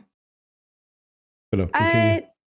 Quick shout out, just because if Vertec does want to keep going, I want to make sure at least we do this. You guys can find us on Twitch and YouTube. Obviously, if you're watching us currently at TGF Tavern. So if you want to watch all of our past stuff, if you're over on Twitch, check us out over on YouTube. If you're watching us on YouTube, check us out over on Twitch. We do all of the live stuff there, and there's a lot of redeems and cool stuff that you can do over on Twitch. And also, I just made us a TikTok, so we're TGF Tavern on TikTok as well now. Except I need your help because I don't know what to post over there. And I'm pretty sure just posting clips from our stream is not really going to cut it. So I had some ideas, but I'd love to hear some of yours as well to consider. Outside of that, join us for our MMORPG journey. And as we say goodbye to Project Gorgon and hello to Scars of Honor and ESO coming up in May, if you play any of those games or you want to join us, please feel free. Join our Discord. That's also TGF Tavern. So discord.gg/TGF Tavern. You catch in on to a theme here. I did my best to make sure all of our socials were the same. So it'd be easy to find us. But I'm not mad that I tried Project Gorgon. I'm really glad that you suggested it and that I got into it. And yes, I will keep saying I got into it for Vertec because I was going like nose in the air, pew pew, like listinka pew pew because of the graphics, and I wasn't going to give it a chance, but I'm glad that we did. So thank you for recommending that and bringing me into that with you. It was a fun journey. It really was. It really was. Again, no matter how our stream opened up, we're not really like dogging on Project Gorgon because of the whole like drama that's popped up here recently, especially for you, RKGO. Not really dogging on it, but at least putting it out there in the open that there were some issues, and we'll see how they pan out, and we're keeping an eye on it and want to watch it for further progress. Also watching the graphics for further progress. Yes. Because if they do a major graphical overhaul and an animations overhaul and a movement overhaul, it will absolutely be all drama blocked by ads. That's funny. On. Wait, how's it go? Ads. Yeah. Sorry. Sorry. But yeah, if they were to go through a graphical overhaul, I think it would be a much more amazingly exposed game out there in the wild. It's like 4 seconds left at this point if you wanted to wait for them to come back. They're back now. Okay, they're back. Oh, that's because Andrew, you're subscribed. Somebody gifted you a sub earlier. Yeah. Oh. You landed in that mystery Lucky gift lottery. Yeah. Yeah, we had 2 people gift 20 subs each, and that was extremely amazing of them. And they unlocked us wearing our tavern garb, like Run Fair level tavern garb. So yeah, but yes, there's just just to put it at like the most basic level possible, there was some drama that got brought onto like MMO Reddits and stuff like that about people being banned from the Discord, as well as having some Steam bans. And the way that the CM had handled that was less than ideal. And that is what gave Vertec and I a definite pause to be like, well, I'm going to watch to see how this gets played out. And then the way that got handled, we're both kind of like, okay, yeah, it got handled, but like, how is this going to be handled going forward? And so that's all we were basically saying, is that it's because community and the way that like community, we've known people that have treated their communities so horribly. So whenever there was a situation where like someone for Project Gorgon, wherever somebody in a community is being treated badly by the leader of a community, that kind of strikes a nerve with Vertec and I, because we value our community so much that like you're essentially I'm pointing to where on the doll that hurt me. Zeno, yeah. I'll say at least to that point that wasn't really the case in this circumstance. Yeah. But I mean, by all means, please research on your own. We don't like to dwell on it necessarily because it wasn't like a heavy, super repeated, super egregious, like crazy, like hardcore thing. So much as there was an instance, there was a happening, there were patterns, and there were things that the community felt was an injustice. It was at least for the most part addressed. Chibi and I feel like maybe it could have been addressed a little more better. Strongly. Yeah. But on the public side of things, who knows what's happening in private, right? It could have been more strongly or more easily and softly addressed. But on the public side of things, it was maybe a little bit too soft. But so, you know, I take 2 weeks off of Gorgon. Drama happened. Yes, definitely catch up on it because there was stuff, man, and it's all revolving around a specific mod. And if you know already who I'm speaking about, then you know, and if you don't know, well, then maybe it wasn't as bad as it seemed, because we've only been involved in the Project Gorgon community for like month. Yeah, literally 3 weeks at this point, almost to the day. Yeah. So we don't know everything. We can only know what we've seen and found and tried to research back. Yes. And perspective is not reality. It is just a perspective. And we are aware of that. So, yeah. This is a new player's nice. Yeah, new player's perspective on what we've seen occur and what we've heard occur and etc. Yeah. But all of that is to say, like, yes, despite how this started, Vertec, I think you were going a different direction with that before we took the side tangent about the drama thing. Despite how the stream started. Holy I don't moly. know where you're going with that. Well, right now I am distracted by the fact that the person I suggested we raid has not continued to stream. Oh, okay, fun. So real quick, while Vertec tries to recollect his thoughts, and I will help Vertec find a new person to raid so he can collect his thoughts. We're not getting rid of Project Gorgon. This is just more of our end of it. It kind of ended our foray into it earlier this month. Like we were gonna go one more month, which is what, like 2-3 more streams. But like it just ended it a little early. That's all. Yeah, we just decided it was probably better for us to go ahead and just move on, because we've evaluated everything that we need to evaluate in the current state without spending another 6 months on the game. Yeah. We evaluated everything else that we figured we could and should evaluate. Yeah. And Zero, I think we agree with that. You know, I thought something happened with the Pantheon. I don't know anything about the Pantheon, so I'm curious about that later. I like some tea, but I don't like talking about it on live streams. Zero says, I think you're better off playing more games for less time. And yes, we want to give about a month or so. Like that month is a soft suggestion. If we don't like something enough, we can end it early. If we like it enough, we can go longer.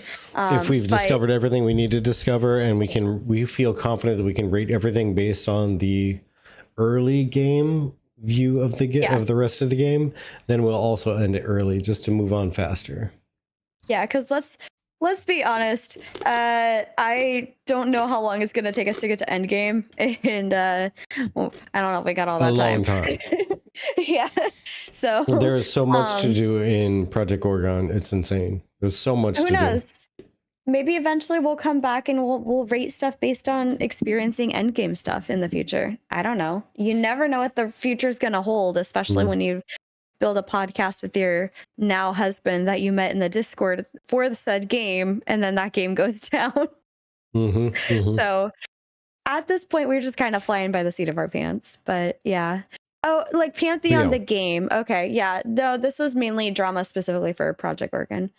But yeah, you have to craft. You have to craft in PG. Miss out if you don't. Yeah, and I mean, I like crafting. I did a little bit of crafting. I get like y'all are saying I didn't craft to the level that you can craft. I'm aware of that. I was literally I've done enough. Just reading today about somebody talking and complaining about prospecting and how prospecting they stopped doing it because it wasn't beneficial in the area they were in. But they were they had to keep doing it because they were tired of waiting on somebody else to sell the stuff, but nobody else was selling the stuff. And there was a whole conversation about it. But needless to say, there's apparently crafting caravans coming that I'm guessing are going to move products from one area to another. Kind of cool, and reduce actually. how much are out there. And they were like, crafting caravans is going to solve all of that. But they were absolutely burning through like their prospecting items and skills and resources to do that, to get like big gems, and nobody was buying them. But when they were trying to buy them, they couldn't find them. Yeah. And I mean, I love that, like, it seems like there's intention with listening to the community, right? A crafting caravan is craft for XP and extra skill points. Gotcha. But like, it sounds like there's still stuff that is interesting and getting added in. Like Garcimile says, that's twice now during this episode. Chibi, did y'all get married that I completely missed? Yes. Yes, Garci. You know what? You know what, Garcimile? That was actually probably before you even knew who we were. We just don't talk. It just doesn't come up in the conversation often. Why.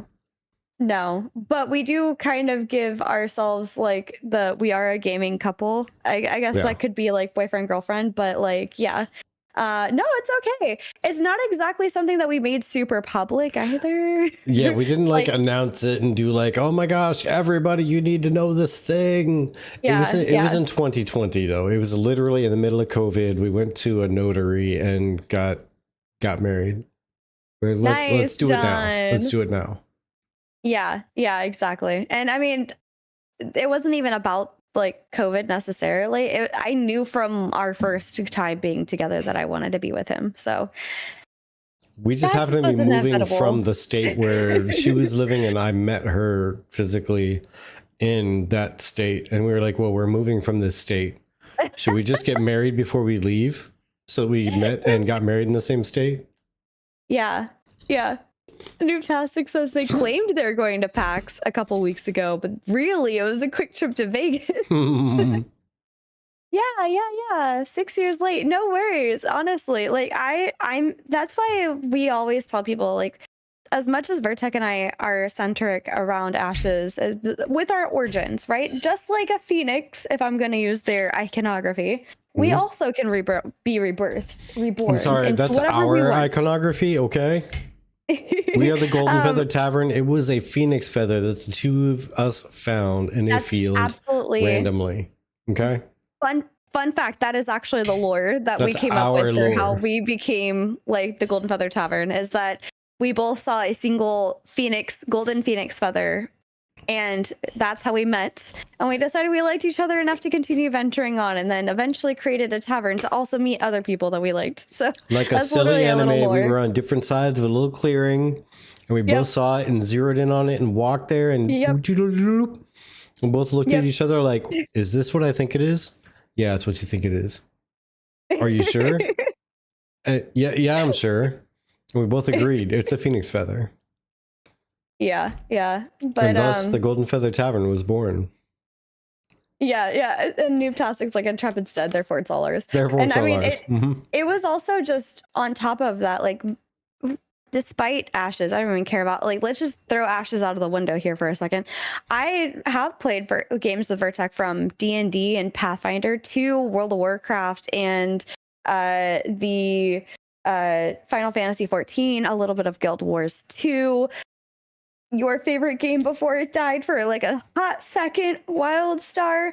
And it's just one of those things that it's just one of those things that I really enjoyed everything to do with him from the beginning. And I was like, yeah, this kind of person, I'm going to stick with him, I think.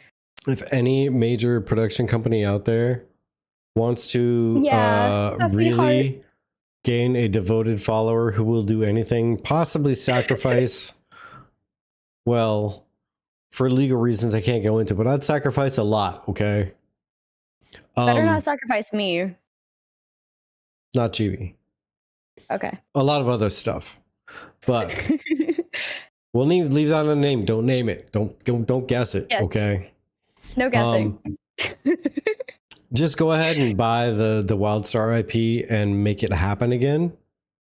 It was a pause. There was no, I don't know what you're talking about. There's no pause. That's crazy. That's crazy. Yeah, just buy the WildStar IP and make it happen. Okay. And yeah, you'll gain a devoted follower. This one right here. Rip Oracle. What happened to Oracle? Network. Starts to run. Me and a friend made a pact to buy the rights to Firefall. Oh, nice. Why can't I see the ban button next to Fupa's name? I don't see it. What's it look like? Tell me quick. I need to ban him. Me? Why? Cause. Why? He said WildStar was just okay. It looks like a heart. What are you eating? Like a heart. I don't see a heart. Plantain. A heart is nowhere in the mod icons anywhere. Oh. I don't know. That's I don't have my mod icons pulled up, so sorry, I can't help you there. I'm clicking the other hearts next to his name, but it's not doing anything. Oh, okay. Okay. Is it the sword? Is the sword what you used to like attack people with? That's next to his name. Just an okay ban. But yes, he's probably eating his favorite, which is are plantain chips, and I think they're garlic plantain chips, if I recall correctly. They are. Hold on. Not a product placement, so I'm going to cover the brand name because reasons. They're amazing. Plantains. Yes, delicious. Yes. Sort of an eating all night. You were my guest for his sacrifice plans. He was saying it fair. I thought, oh, Oracle was. Got it. Okay. But I think we should probably go ahead and head off because I have to get to some sleep. But yes, please, once again, feel free to join us on our Discord. Follow us on our socials. We're on X. We're on TikTok. I'm on Instagram. We're kind of on Instagram. I'm getting better at Instagram. But oh my God, it's duplicating. Why is it duplicating? I am so sorry, you guys. My goodness, it is duplicating. Yeah, I don't know why. I didn't change anything. But oh, you know what? I think it's probably because I posted !Discord on YouTube as well, so it duplicated that way. My bad. Yeah, I was gonna say, did you put it into the bot? Because that's why I did put it into the bot. That's why. So I'll put it into Twitch next time myself. Apologies, friends. But yes, I hope to see you guys around. Join our Discord. Come have a conversation. But real quick, last comment from Twitch. Unrelated to the stream, but since we were talking about partners in games, I tried to get my girlfriend into MMOs and she loved Ashes of Creation Gathering System. Oh, me too. And she is now loving the housing on retail. And that is why I want to play retail. I feel like I did a journey because she's now addicted. Oh no. I'm assuming you mean WoW retail because it looks retail. Pretty decent. It looks pretty decent. Yeah. All right, Vertec. I'm snoozing the stupid ad. Your last thoughts and stuff so that we can raid over to our friend Droog. Well, yours first, and then as soon as you're done, go ahead and start that raid, and then I'll close out. You're the one that's streaming this time. Yeah. Right. Hi, everybody. Thank you guys so much. Thank you so much for joining us. And I hope you enjoyed this conversation. And it was just one of those things that we just wanted to share. And we don't really talk about drama too much. We just try to keep it real and share our opinions and our understanding of things and hearing your thoughts. And we liked Project Gorgon. It was really cool to be a part of it, and it was really cool to rate it. And yeah, I'm ready for Scars of Honor playtest. That's coming up next. And then ESO starts in May right after the Scars of Honor playtest is done. So that's what you got looking forward to next. Back to you, Vertec. Indeed. Okay, well, first off, I'd like to thank both Kando and our KGO for tossing 20 subs each. Like, that helps more than you could know. Like, every single dime that we put into or we receive from everybody goes directly back into the channel. We actually, last year, 25% more than we received. Well, no, I guess it'd be 33% more than we received we spent into the game. Into the stream, rather, not the game. Stream, not the game. Yes. Yeah. Because we spent a certain amount and 75% of that is what we had coming in. So every single dime that you folks contribute actually really helps a lot. We do this absolutely for fun because we love you folks. We love just involving community as much as we can, doing as much as we can with the community of any certain game or any just certain gaming at all, right? It's a whole lot of fun. We love you folks. We love interacting with you, talking with you, hearing your inputs, even if it disagrees with our own. We want to hear what you have to say. We want to incorporate it in anything that we produce so that the community as a whole is heard. Also, it's crazy that we hit a level 8 hype train. Right? I do believe that's our maximum ever. I think that's our record. First ever getting to 8. Yep. So it's the highest level we reached. Yeah. Like you folks really are the reason that we're here. If you weren't here, I mean, we'd probably still be trying to do what we're doing, but we wouldn't be doing it as successfully because we wouldn't have the money, the time, the effort, the contribution verbally, even just hanging out in chat and contributing your thoughts. Like that helps us move forward. So thank you for every little bit that you do. Your time is your most valuable asset. We'd like to remind you of this every single time. You earn it once, you can spend it once, and it's gone. You spend your time once, it's gone. You spent your time with us. We really adore the fact that you did that, and it means the world to us. Even if we could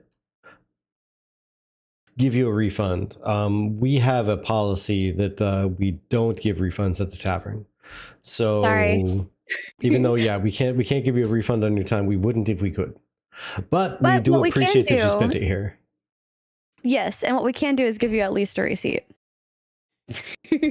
That's crazy talk. But yeah, we can. Yeah.